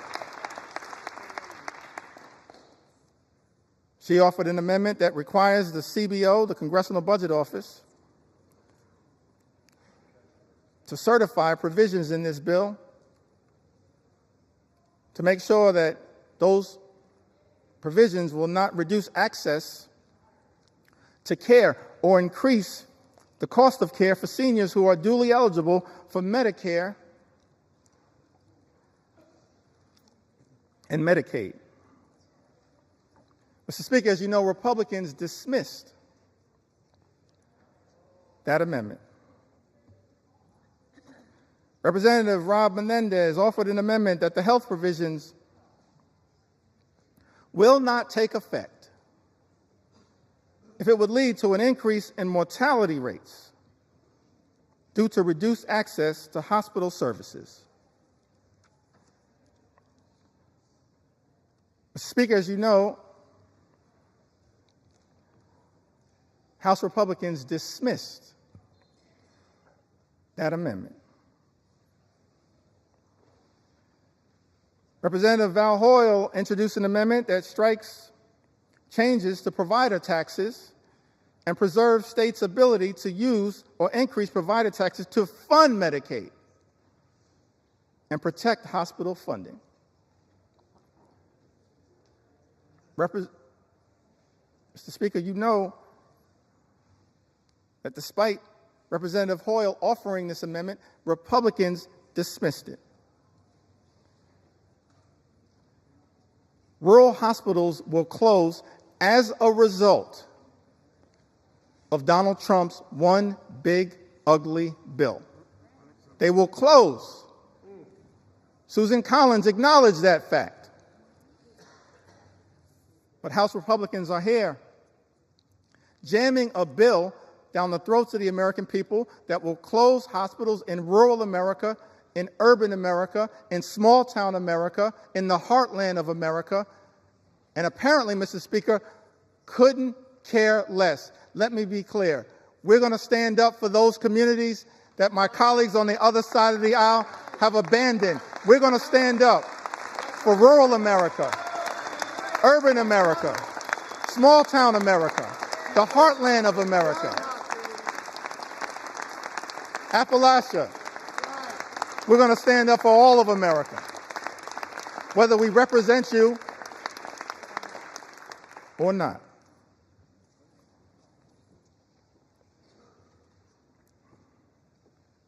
Representative Nanette Barragan,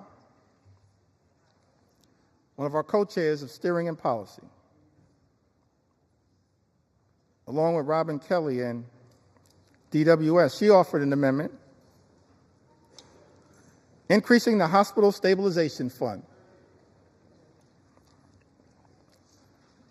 that they had to include in this one big ugly bill. This amendment was designed to protect hospitals from closing and expand eligibility for safety net hospitals that we know exist all across America, in every corner in this country. Safety net hospitals that serve a large number of low-income patients, including those with Medicaid. And yet, Mr. Speaker, as you know, House Republicans dismissed this amendment. Amendment after amendment after amendment that Democrats have introduced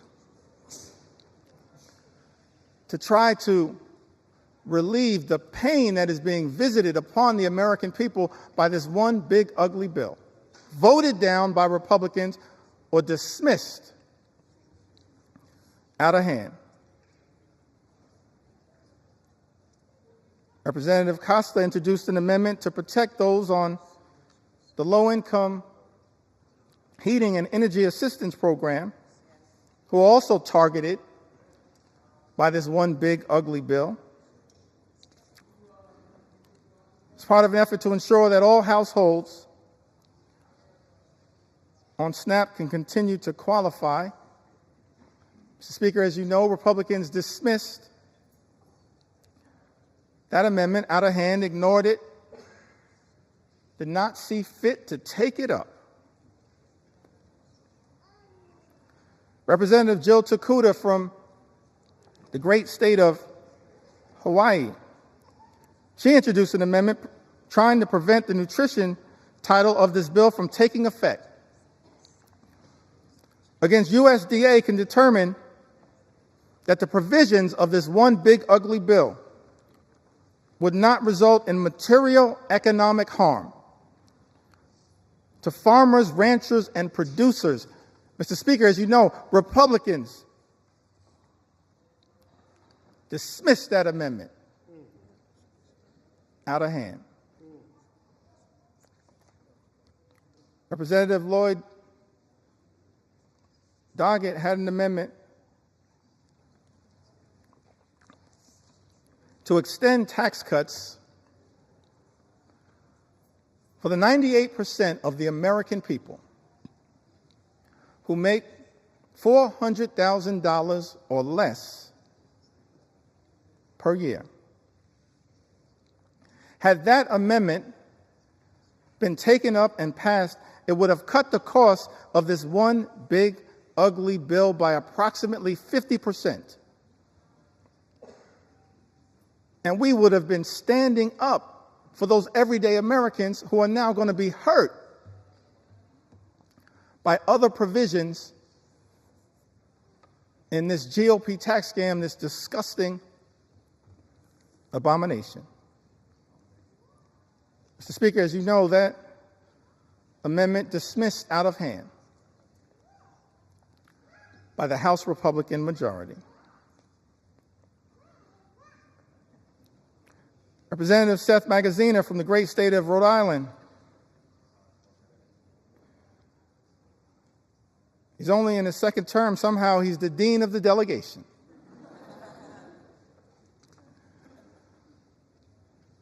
Along with my good friend Gabe Amo, Seth Magaziner, he had an amendment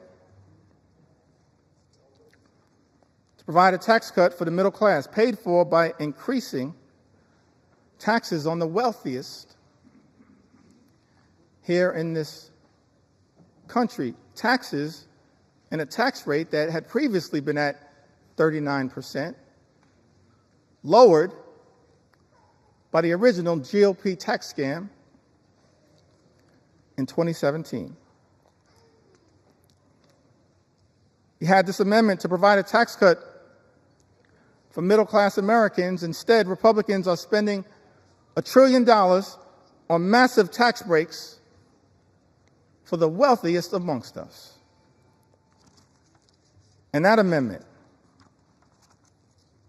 was dismissed out of hand. Representative Stephen Horsford, who also came in the class of 2012, he had an amendment to make no tax on tips, which we support. But we support no tax on tips becoming a permanent part of the law, and that's not what this one big, ugly bill does. Tax breaks for billionaires, permanent. Tax breaks for everybody else expire. That's not the way to stand up for everyday Americans. That's extraordinary. Representative Stephen Horsford's amendments to make no tax on tips permanent and to close loopholes that are in this one big ugly bill. Dismissed out of hand. Amendments introduced by Ranking Member Huffman, Andrea Salinas, Dave Min, Emily Randall, and others, protecting public lands, dismissed out of hand. Amendments on energy introduced by members like Luz Rivas, dismissed out of hand. And I think I'll end this portion of my presentation. Mr. Speaker,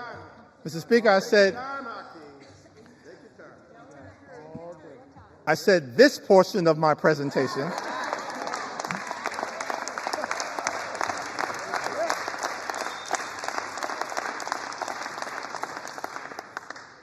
Still got a little more time. Donald Trump's deadline may be Independence Day. That ain't my deadline.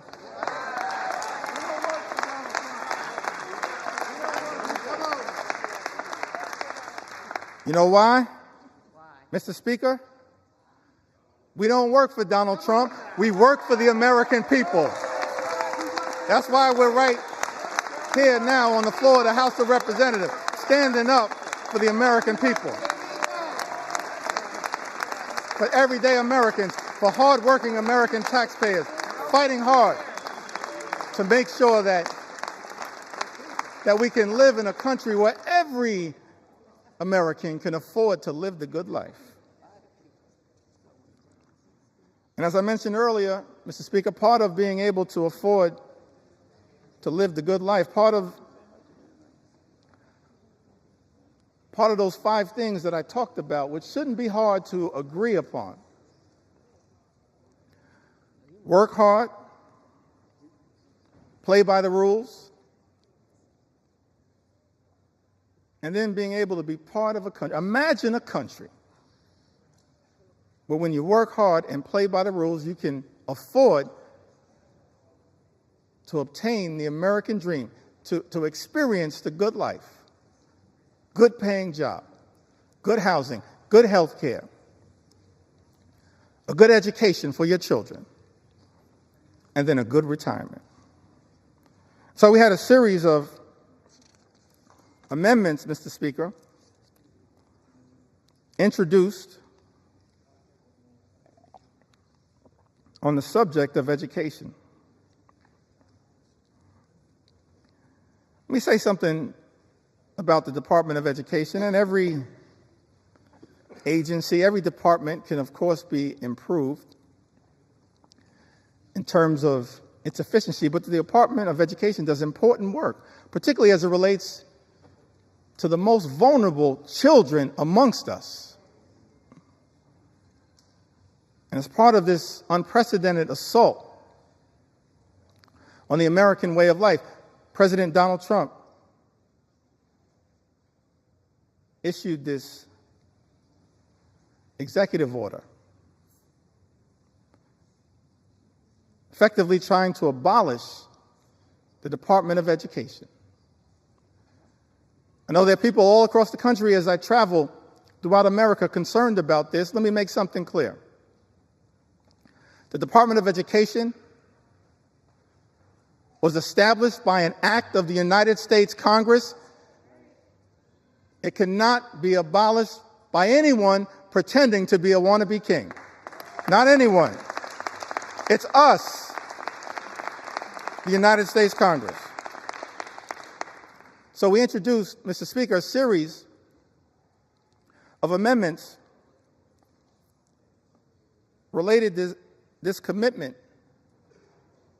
this recognition of the importance of education as part of accessing the American dream. Ranking Member Bobby Scott is also battling some issues. Life hits us all, but made sure to make his way here to the House of Representatives as part of his commitment to stand up for the education of our children and others. He had an amendment, Mr. Speaker, that strikes all of the extreme parts of the Committee on the Education and Workforce elements of this bill that make it harder for students to access high-quality education, jeopardizes child nutrition programs, and threatens financial student aid, all of which is being done recklessly, Mr. Speaker, by this one big, ugly bill. And as you know, Republicans chose to ignore this amendment, dismiss it out of hand. Representative Sarah Elfreth introduced an amendment to try to increase the amount that hard-working teachers and educators are able to deduct on qualified out-of-pocket classroom expenses. And that amendment was dismissed out of hand.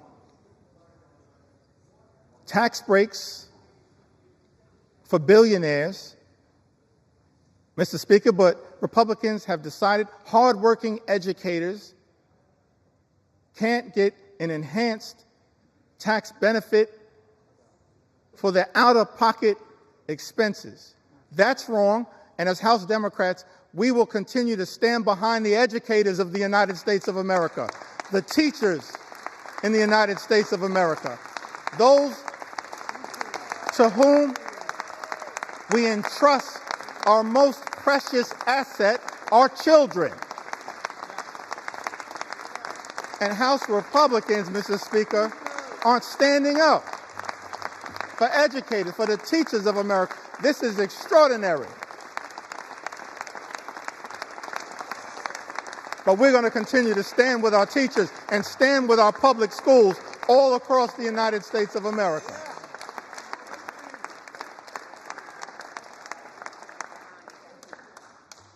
That's what House Democrats are going to continue to do. Representative Val Hoyle had an amendment to increase Pell Grant funding, Pell Grant awards that are severely undermined in Donald Trump's one big, ugly bill. Mr. Speaker, it's extraordinary to me that this reckless Republican budget manages to go after blue-collar jobs, organized labor, hardworking American taxpayers who don't shower before going to work but shower after work, that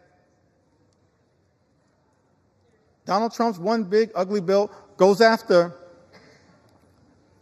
blue-collar, good-paying, prevailing wage jobs here in the United States of America, and then also goes after access to higher education. Representative Val Hoyle had an amendment, Mr. Speaker, increasing Pell Grant awards that are severely undermined in this bill. House Republicans chose to ignore this amendment, dismiss it out of hand.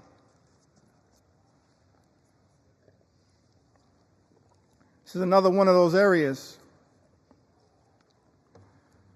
where our commitment to experiencing the American dream, whatever path you choose,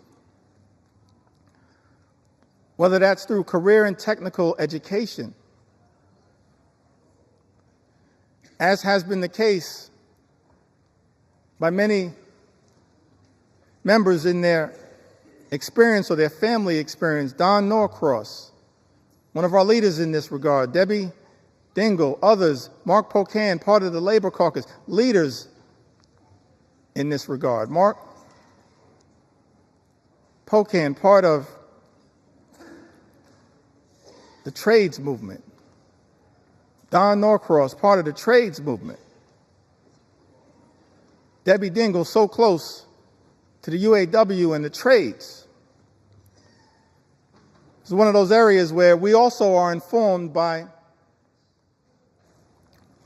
our personal experiences, why we find what is taking place, Mr. Speaker, in this one big, ugly bill so disgusting, these attacks by Republicans on the ability of all Americans to achieve the American dream, to be part of imagining an America where everyone who works hard and plays by the rules can live the good life.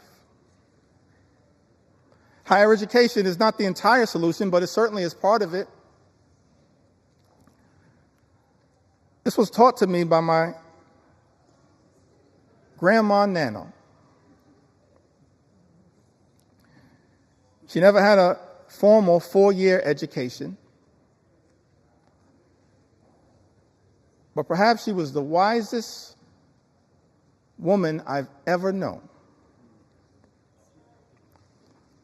And she was determined to make sure that her 2 grandsons had the ability, as best she could,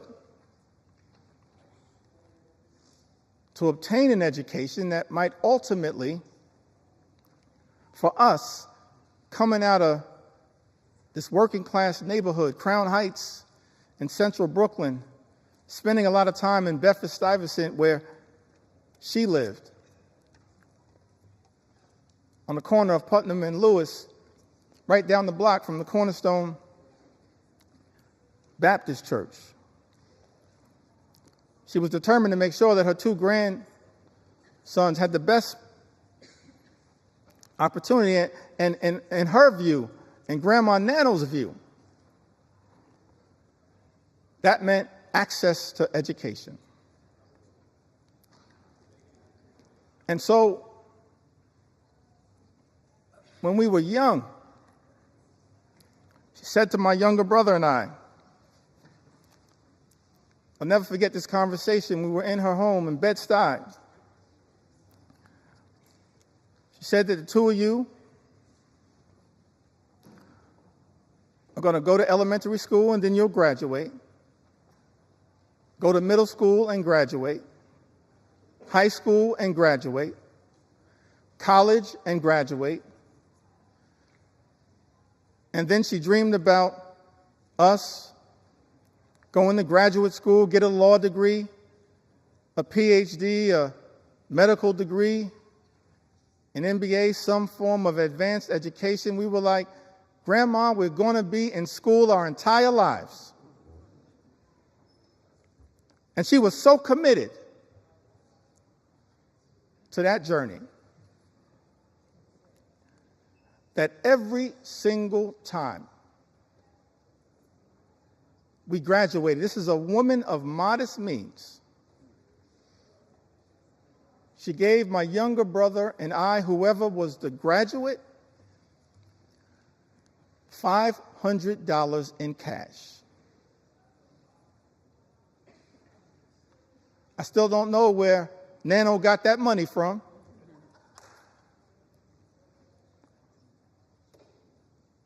I know it came by her honestly. She saved for it.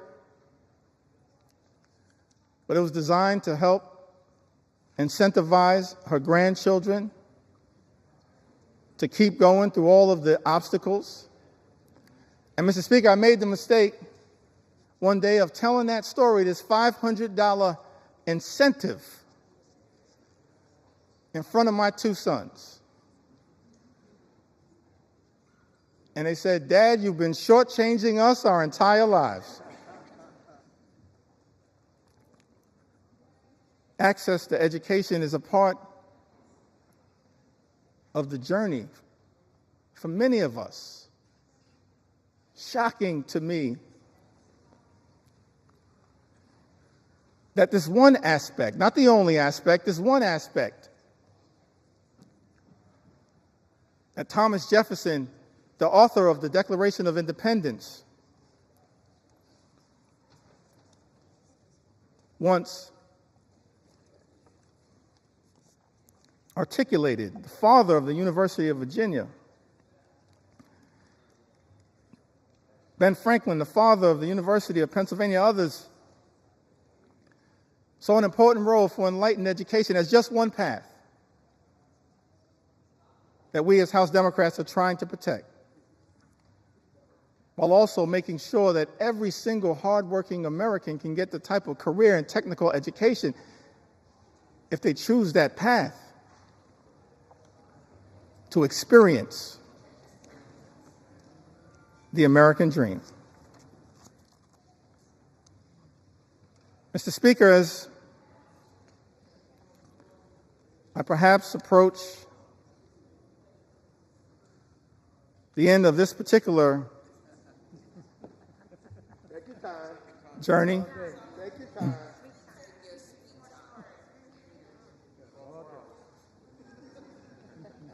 let me just reiterate that as House Democrats, we maintain from the very beginning of this Congress, we acknowledged the election of President Donald Trump, offered to work with our colleagues on the other side of the aisle whenever and wherever possible in order to make life better for the American people, to stand up for the things that matter, not as Democrats, independents, or Republicans, but as Americans. But the route, Mr. Speaker, that has been taken by House Republicans is to go it alone and to try to jam this one big, ugly bill filled with extreme right-wing policy priorities down the throats of the American people. That's why, in good conscience, we can't stand here, Mr. Speaker, and support this effort, this one big, ugly bill that hurts everyday Americans and rewards billionaires with massive tax breaks. America is too expensive. Housing costs are too high. Grocery costs are too high. Childcare costs are too high. Energy costs are too high. Insurance costs are too high. America is too expensive. President Trump and House Republicans promised to lower costs on day one. Mr. Speaker, but costs aren't going down, they are going up. The policies unleashed by the Trump administration have been so chaotic, so all over the place, so much uncertainty has been created that the economy is being run off track, and nothing has been done to lower the high cost of living. In fact, not a single thing in Donald Trump's one big, ugly bill will meaningfully make life more affordable for everyday Americans. And that's just one of several reasons why House Democrats are a hell no on this legislation. We were a hell no last week, a hell no this week, a hell no yesterday, a hell no today, and will continue to be a hell no on this effort to hurt the American people.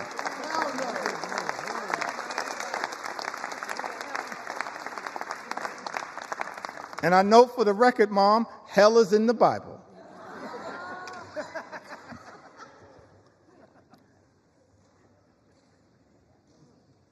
The American people are understandably frustrated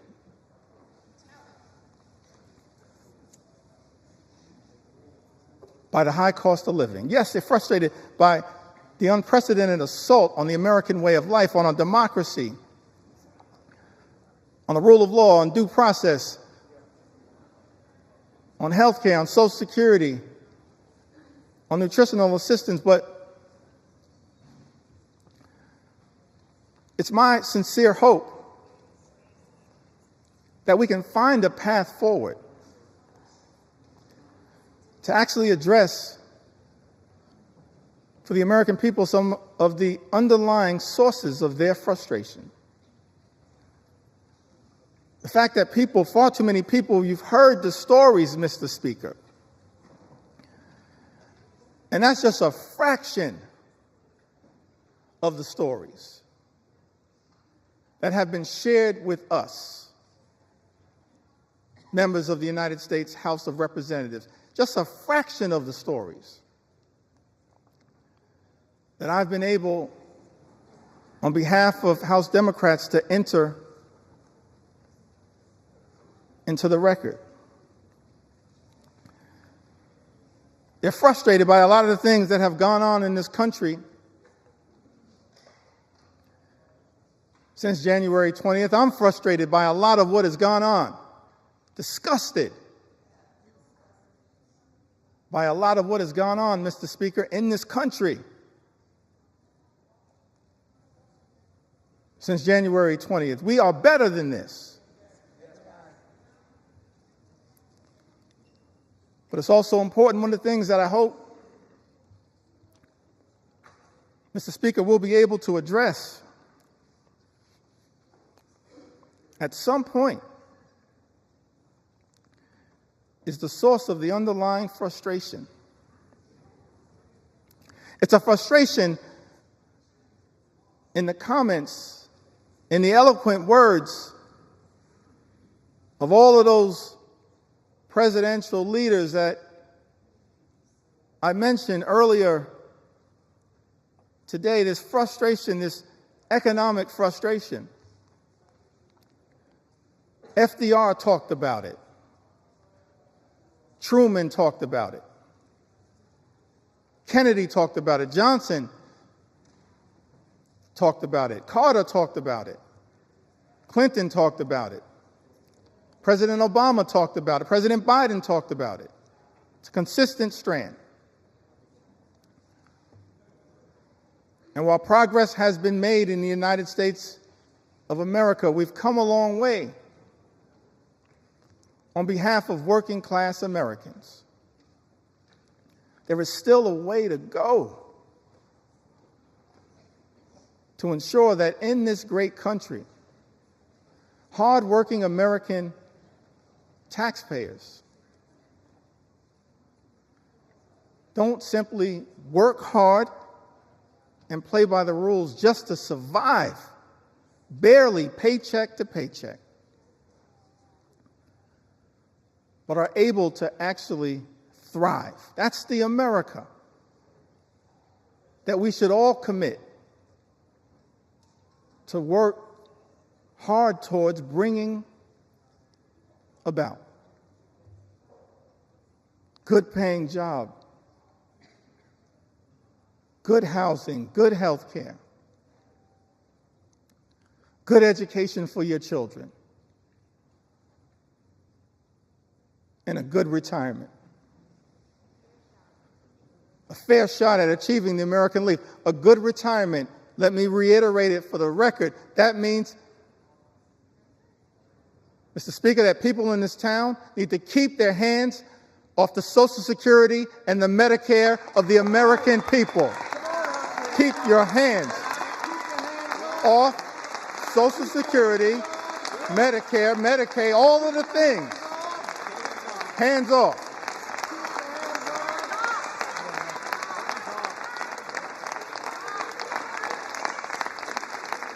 And one of the many reasons why we strongly oppose Donald Trump's one big ugly bill is because it will result in the largest cut to Medicare, sets in motion the largest cut to Medicare, more than $500 billion by some estimations in American history. The American people, understandably frustrated, not for years, but for decades, that far too many have dealt with a situation where the system is not building an economy that works for hardworking American taxpayers, for everyday Americans, for working class Americans, for everyone who aspires to be part of the middle class. It's our sincere hope that we can get to a place one day, perhaps in a bipartisan way, not connected to this extreme and reckless, dangerous, partisan bill, this one big, ugly bill that will hurt everyday Americans in order to reward billionaires, that we actually can get to the work of lifting up everyday Americans, because the deck has been stacked against you for far too long. And that's not the America that the American people deserve. And part of the challenge, part of the problem, part of the issue as to why we find ourselves, everyday Americans, in this situation, it's because of the dominance of special interests in this town.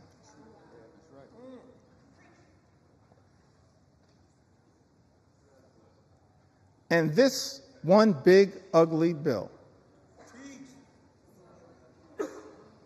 represents a massive giveaway to special interests in this country. And we reject special interests because our job here in the United States of America, Mr. Speaker, is to protect the public interest at all times, today, tomorrow, always, and forever.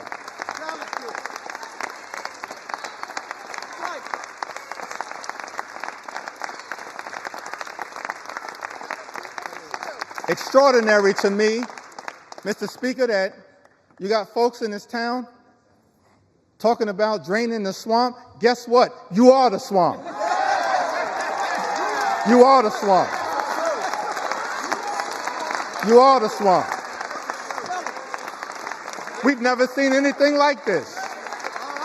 The type of corruption that has been unleashed on the American people and has poisoned, Mr. Speaker, this bill.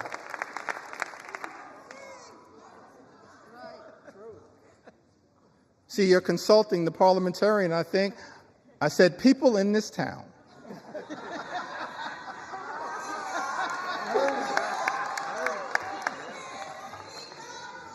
I'm thankful that my grandmother saw fit to have her grandson educated. We've never seen a level, Mr. Speaker, of this type of corruption unleashed on the American people. that has made its way into this one big ugly bill. Extraordinary levels of corruption in this town, unleashed on the American people. Corruption on steroids would be an understatement. In terms of what the American people are now being subjected to. So one of the things we look forward to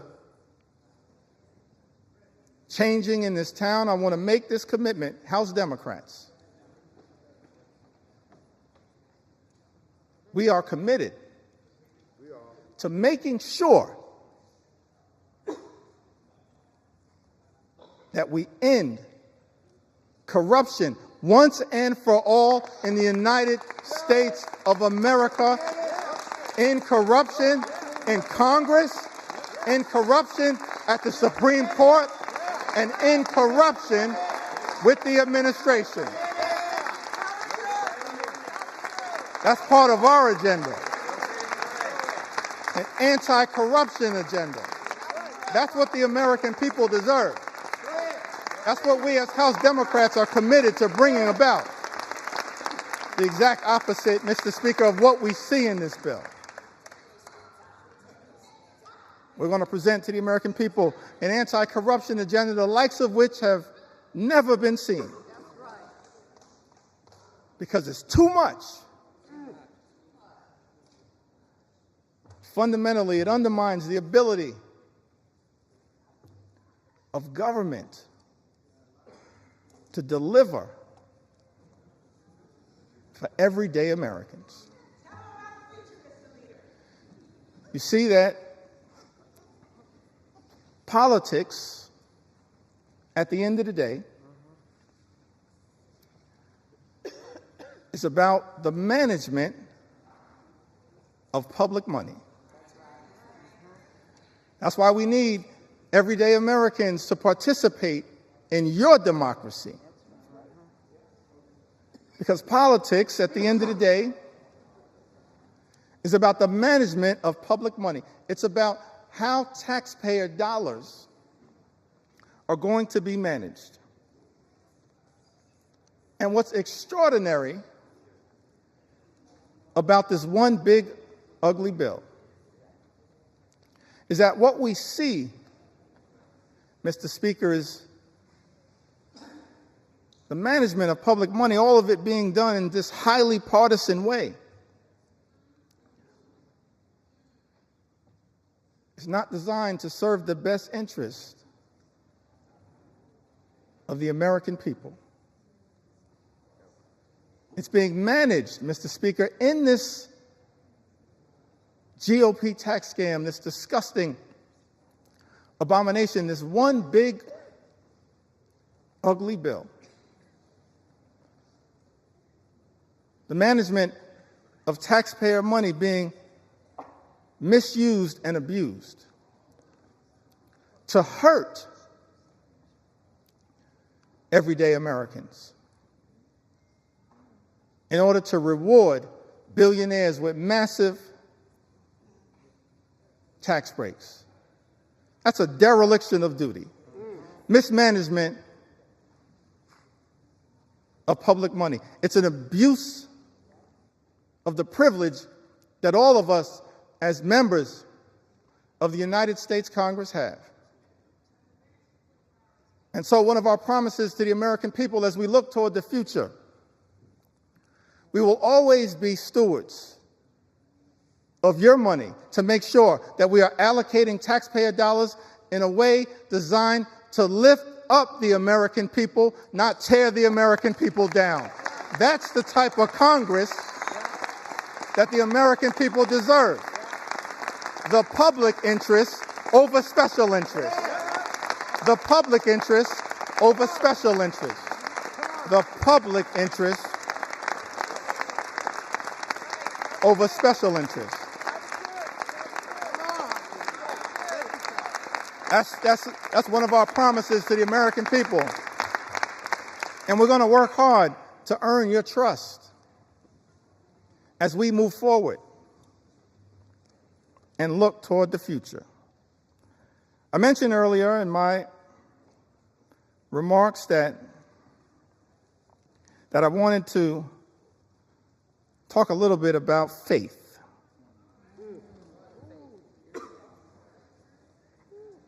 I grew up in the Cornerstone Baptist Church. Faith is the substance of things hoped for, the evidence of things not seen. We walk by faith, not by sight. You just have faith the size of a mustard seed. You can move mountains. We come this far by faith. Can't leave this floor, Mr. Speaker, without talking a little bit about faith. Talk about faith. Talk about faith. And I use faith in the broadest sense of the word. Proud of what we are in this country: Jewish faith, Muslim faith, Hindu faith, Buddhist faith, Christian faith. All faiths. That's the interesting thing. This rush to jam this reckless bill down the throats of the American people, all of it somehow connected to our 249th birthday that we're going to celebrate tomorrow, July 4th. A journey launched by the Declaration of Independence. And ultimately, this principle embedded in the First Amendment around the importance of faith, but also at the same time the importance of separating church and state. It's all in the First Amendment as interpreted by the Supreme Court. Don't have time, I think, to really deeply go into it, but you've got...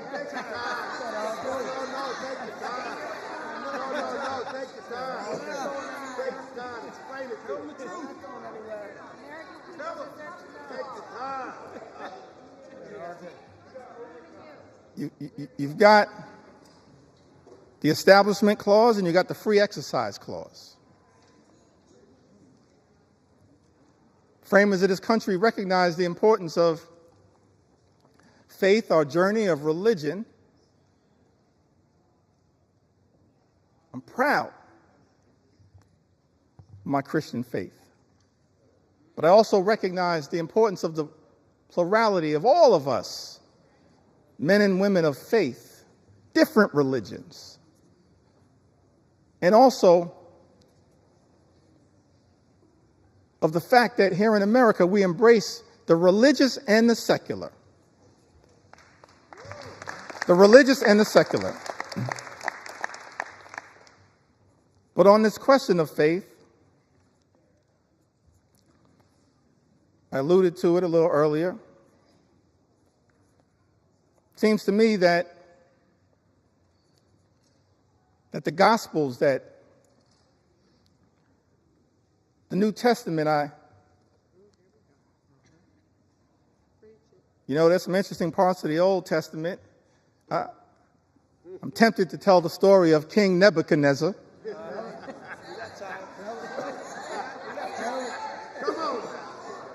Mr. Speaker, a lot of parallels to what's going on right now.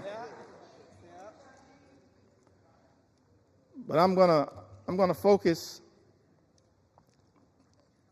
at this moment on the New Testament prescription, the Gospels.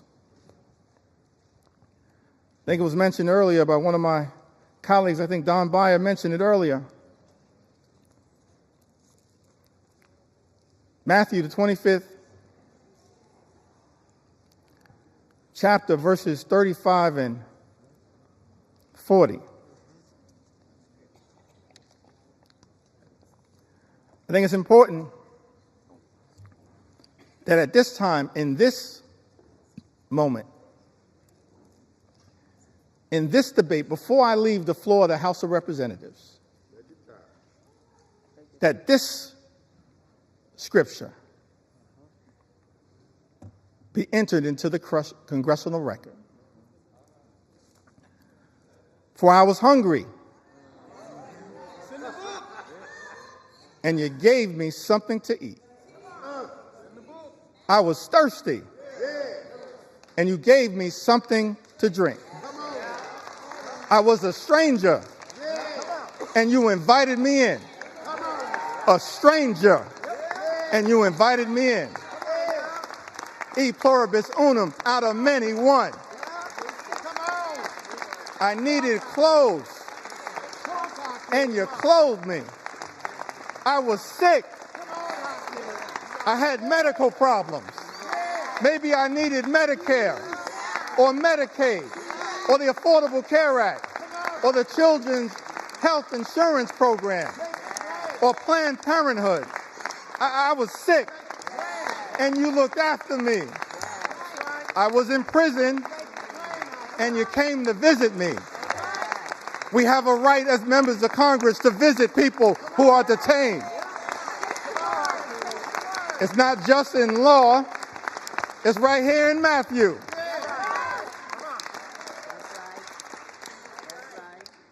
Then the righteous will answer him, Lord, when did we see you hungry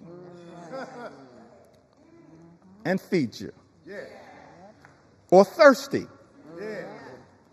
and give you something to drink? When did we see you a stranger and invite you in? Or needing clothes and clothe you? When did we see you sick or in prison and go to visit you? And of course, the reply from Jesus, truly, I tell you, whatever you did, whatever you did for one of the least of these brothers and sisters of mine, you did for me. That's what we should be doing here in the United States House of Representatives. Our job is to stand up for the poor, the sick, and the afflicted, the least, the lost, and the left behind, everyday Americans. That's what Matthew teaches us. And that's not what's happening in this one big ugly bill. That's not consistent with what my faith teaches me.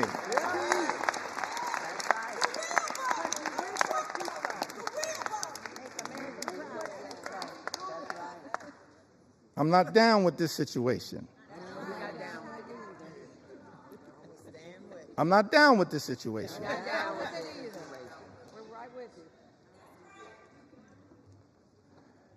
Well, you got some folks in this town. They go to church.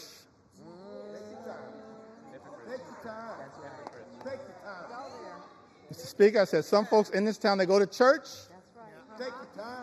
And I'm not questioning anybody's faith. I'm just making an observation.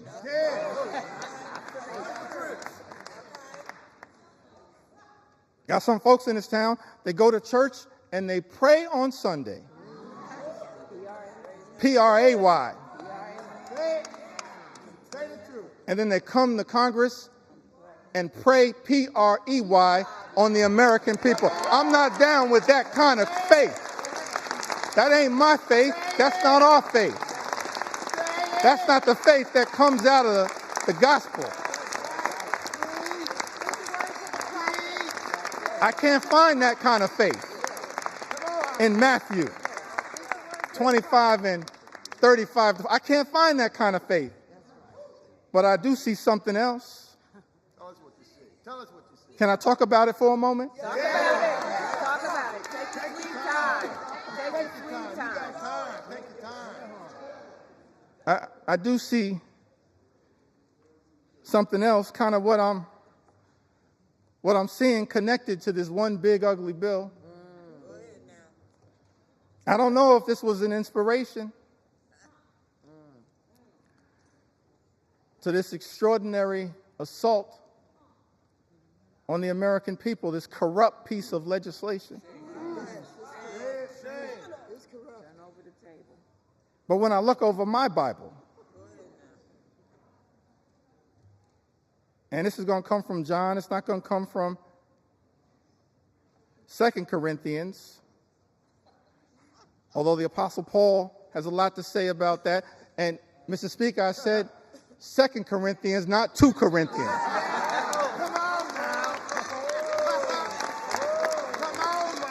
I don't know who I'm talking about, but if you're going to sell the Bible, you should know the Bible.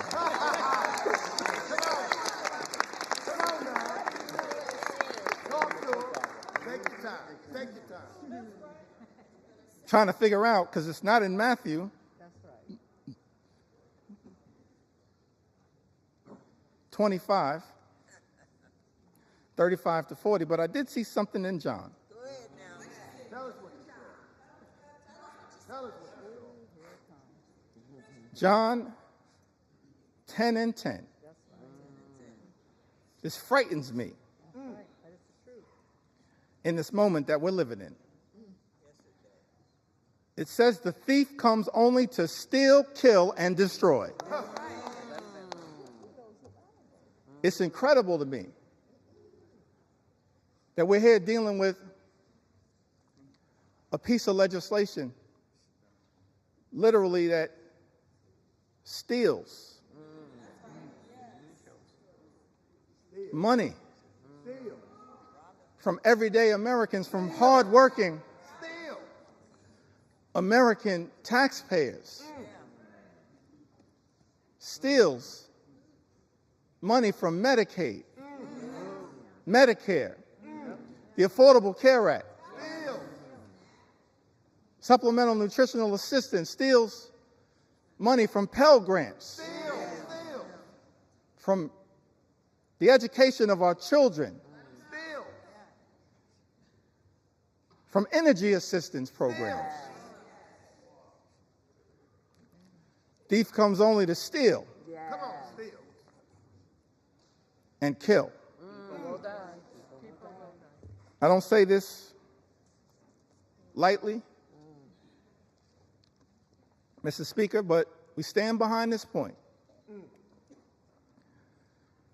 That when you try to take health care away, what this bill does, taking health care away from everyday Americans, more than 17 million, this unprecedented assault on Medicaid, on the Affordable Care Act, on Medicare, on children's health insurance. What you effectively are doing, hurting everyday Americans, hurting children, hurting women, hurting older Americans, seniors, people with disabilities. Nursing homes will close.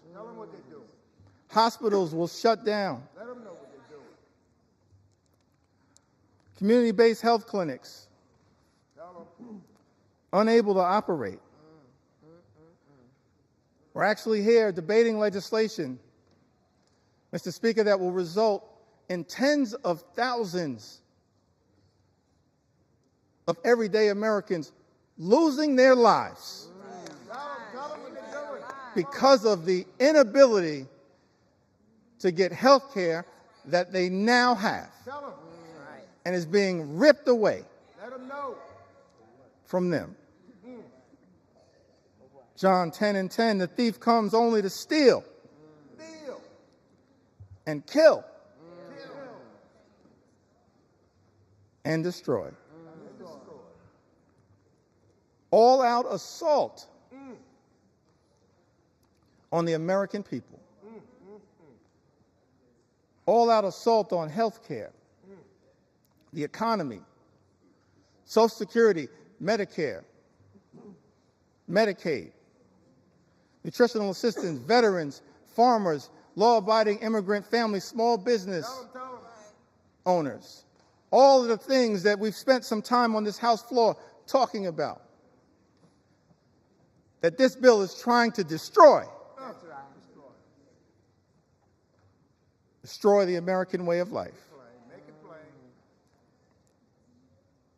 Can't find anything in the Bible and the New Testament, certainly not in Matthew 25 and 35. Matthew 25, the 35th chapter, and all the way through the 40th verse, but somehow I happened upon John 10 and 10. Somehow. And thinking about this one big ugly bill. The thief comes only to steal, kill, and destroy. But America is a resilient nation. We're an exceptional nation. We're a strong nation. We've been through turbulence, trials, and tribulations. And we always somehow have found a way to make it through. Because of the resilience, Mr. Speaker, of the American people. So whatever happens today as it relates to this one big ugly bill, if my Republican colleagues decide that once again, Mr. Speaker, you're simply going to make the decision to serve as a reckless rubber stamp of President Trump's extreme agenda, I still have faith in the United States of America.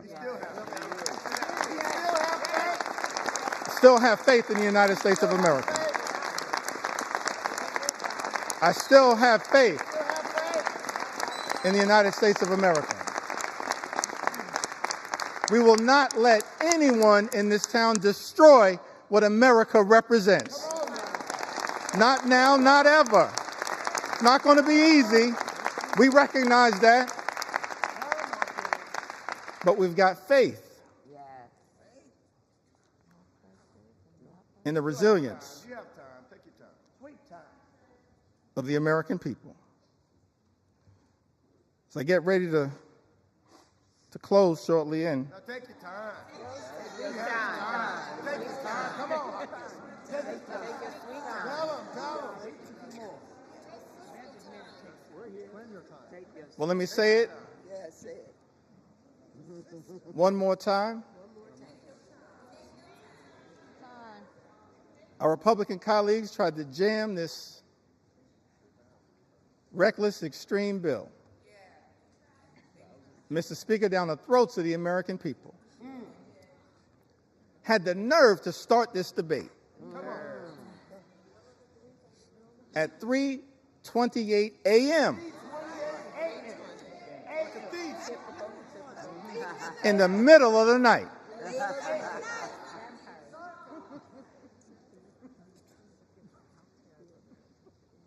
But we made clear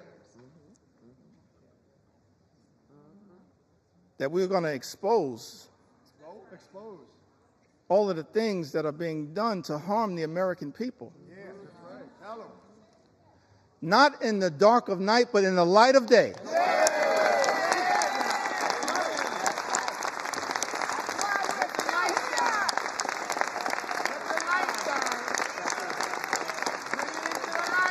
This little light of mine, we're going to let it shine on behalf of the American people.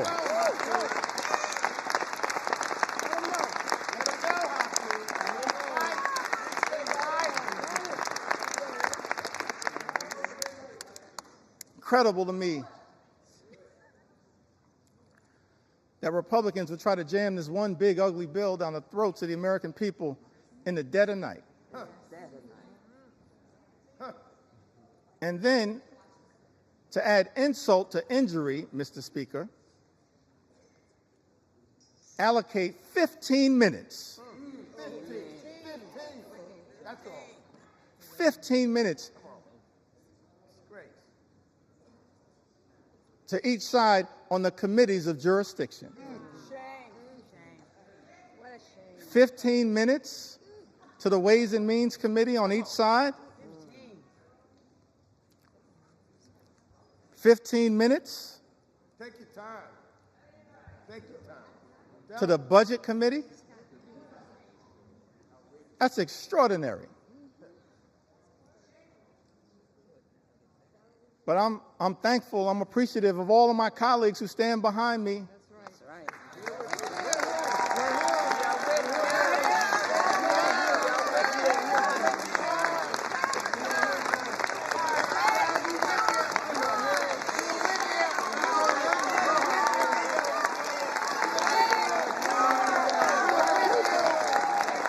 I'm thankful.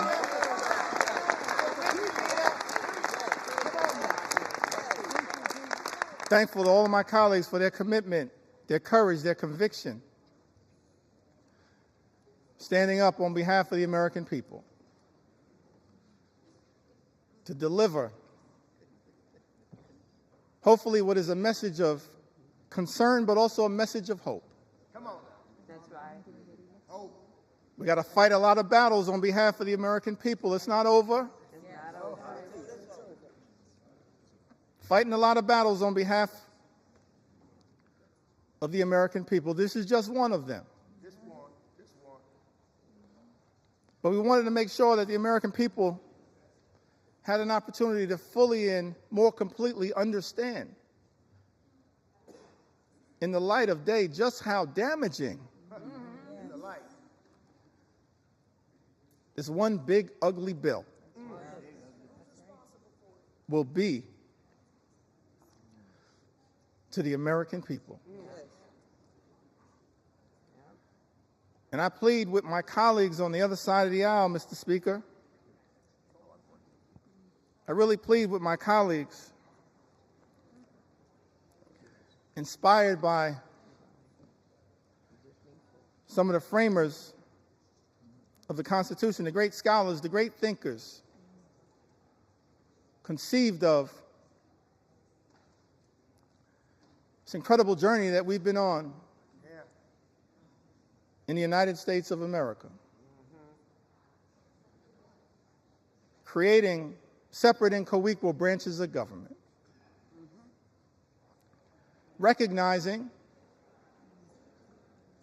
that in this country, part of the gift that we were given by the framers of the United States Constitution, no kings, no dictators, no monarchs, separate and co-equal branches of government. This is the Article 1 branch of government. Mr. Speaker, James Madison, he once made the observation, in his view, in one of the Federalist Papers, that at its best, Congress should function as a rival to the executive branch. That was James Madison. Article 1, branch of government, the House and the Senate. We're not here to bend the knee to any wannabe king.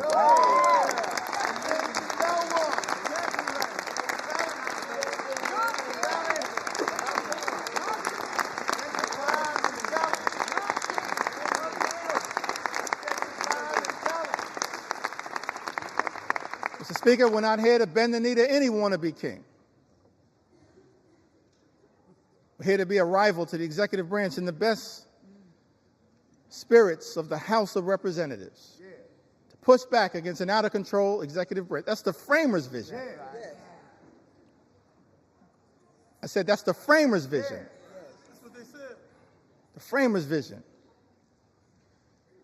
And so as we prepare to take this consequential vote, Mr. Mr. Speaker, I just urge many of my colleagues Take your time. Take your time.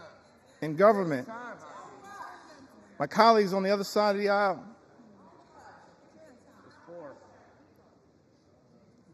Mr. Speaker, we don't work for President Trump. That's right. We don't work for J.D. Vance. That's right.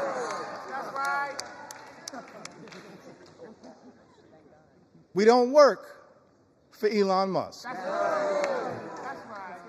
Mr. Speaker, as all of us prepare to cast this vote, I hope my Republican colleagues will come to the conclusion that we work for the American people.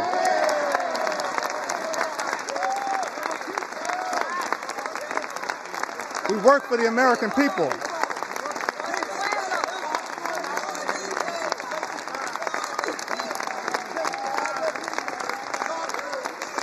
We don't work for any president. We work with American presidents.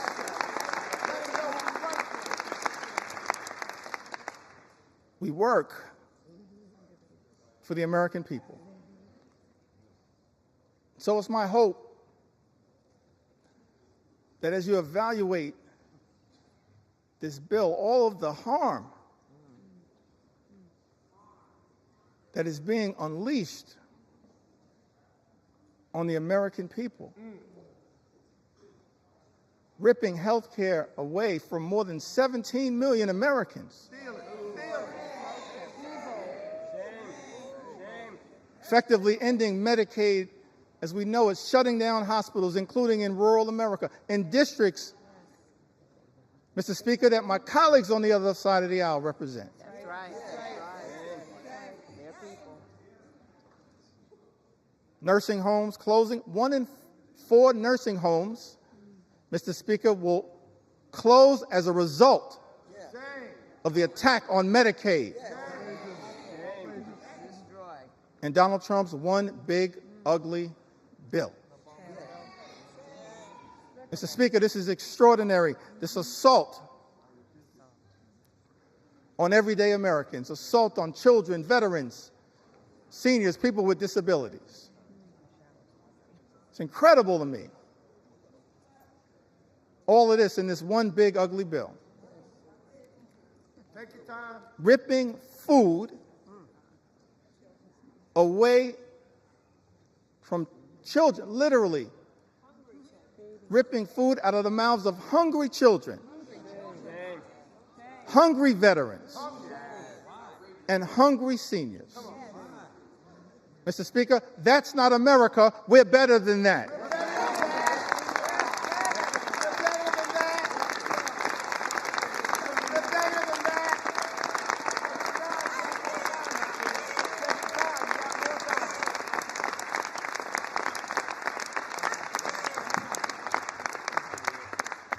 Mr. Speaker, we're better than that. Ripping food out of the mouths of vulnerable Americans. That's extraordinary that's what we're doing. Extraordinary. And all of this is being done.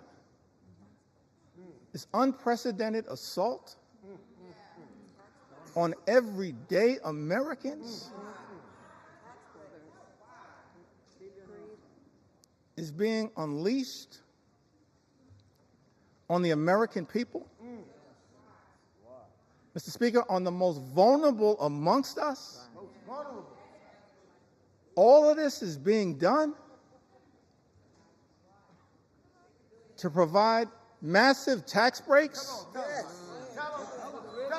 to billionaire donors. Shame on this institution if this bill passes. That's not America. We're better than this. We are better. We are better.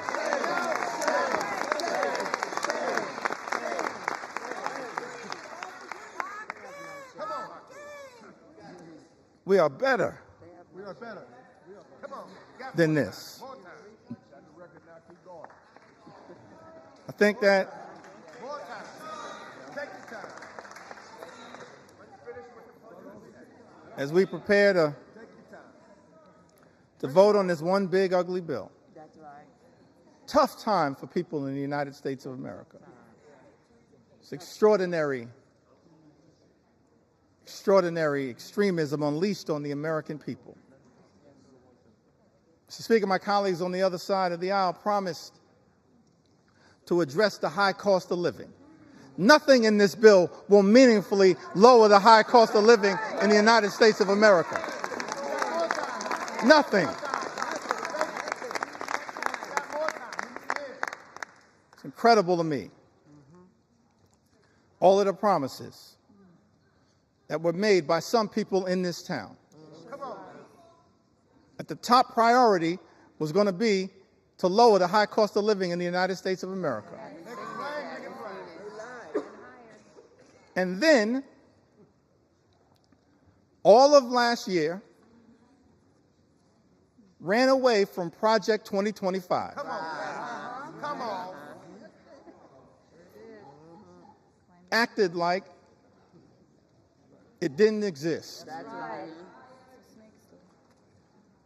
And then, Mr. Speaker, people come to town, they're in the majority now, and every single part of the extremism that we've seen unleashed on the American people is connected to Project 2025.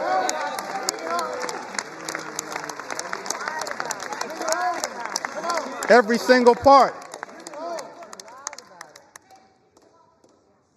But here's why I still got hope, optimism. I referenced this earlier today. As we prepare to experience the 249th birthday of the United States of America. Yeah. Take it back to that original document. Yeah. Declaration of Independence, 1776. Mr. Speaker, it had the aspirational part. We hold these truths to be self-evident, that all men are created equal, Yeah. Come on now. Bring it home. endowed by their Creator with certain Yeah. unalienable Bring it rights, home. Come on now. that among these are life, liberty, and the pursuit of happiness. Come on. Come on. Lou. That's the aspirational part of the Declaration of Independence. Yeah. And as House Democrats, we're committed, no matter what it takes, to bring that about. Imagine in America where everyone who works hard and plays by the rules can live the good life, afford to live the good life. Come on, man. Good paying jobs, good housing, good health care, good education for your children, and a good retirement. That's what House Democrats are fighting for. That's the aspirational part of the Declaration of Independence, to bring that to life, the pursuit of happiness. That's the aspirational part. But then when you look at that Declaration of Independence, the second part of it, it reads like an indictment against an out-of-control king.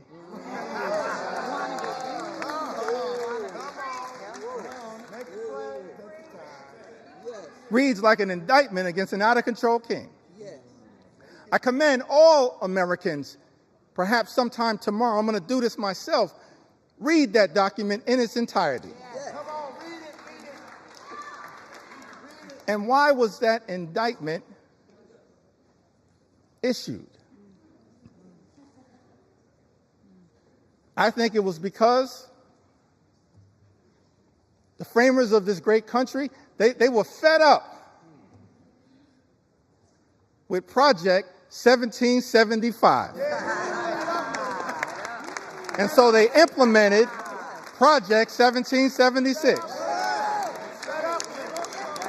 So I know that there are people concerned with what's happening in America. But understand, what our journey teaches us is that after Project 2025 comes Project 2026. And you will have an opportunity to end this national nightmare as part of Project 2026. I love the framers. They gave us a blueprint for what should give us hope in this moment. That's right. I think that I want to close by referencing Take your sweet time.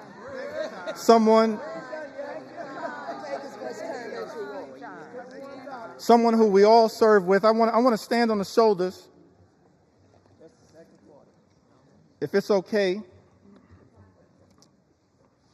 on some of our civil rights heroes and foot soldiers. Yes, yes. Those whose character, whose conviction, whose courage should give the American people hope at a moment of great despair.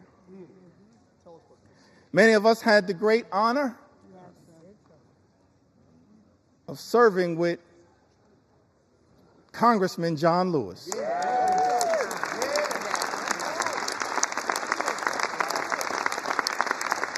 The great honor, Mr. Speaker, to serve with Congressman John Lewis. That's right. And I came across something that John Lewis said in June of 2028, that hopefully, no matter what the outcome of this vote, will give people some hope. Great John Lewis said, "Do not get lost in a sea of despair. Be hopeful. Be optimistic. Our struggle is not the struggle of a day, a week, a month, or a year. It is the struggle of a lifetime." That's our struggle. No matter what, Mr. Speaker, you decide to do today, that's our struggle. Standing on the shoulders of John Lewis, that's our struggle. Never, ever be afraid to make some noise and get into good trouble. Good trouble. Good trouble. Necessary trouble. Standing on the shoulders of giants.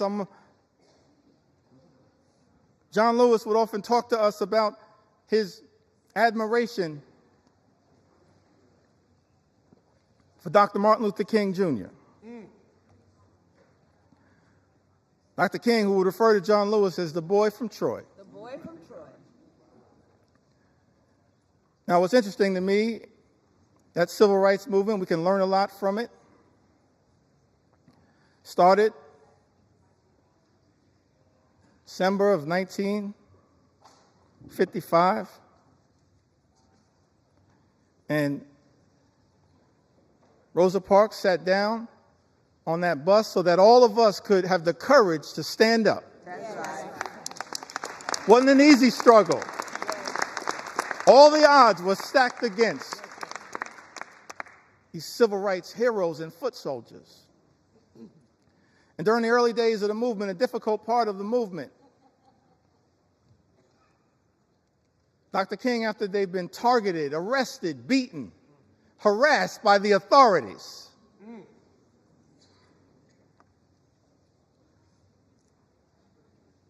he traveled to Brooklyn, New York, and spoke at the Concord Baptist Church. I think it was in March of 1956.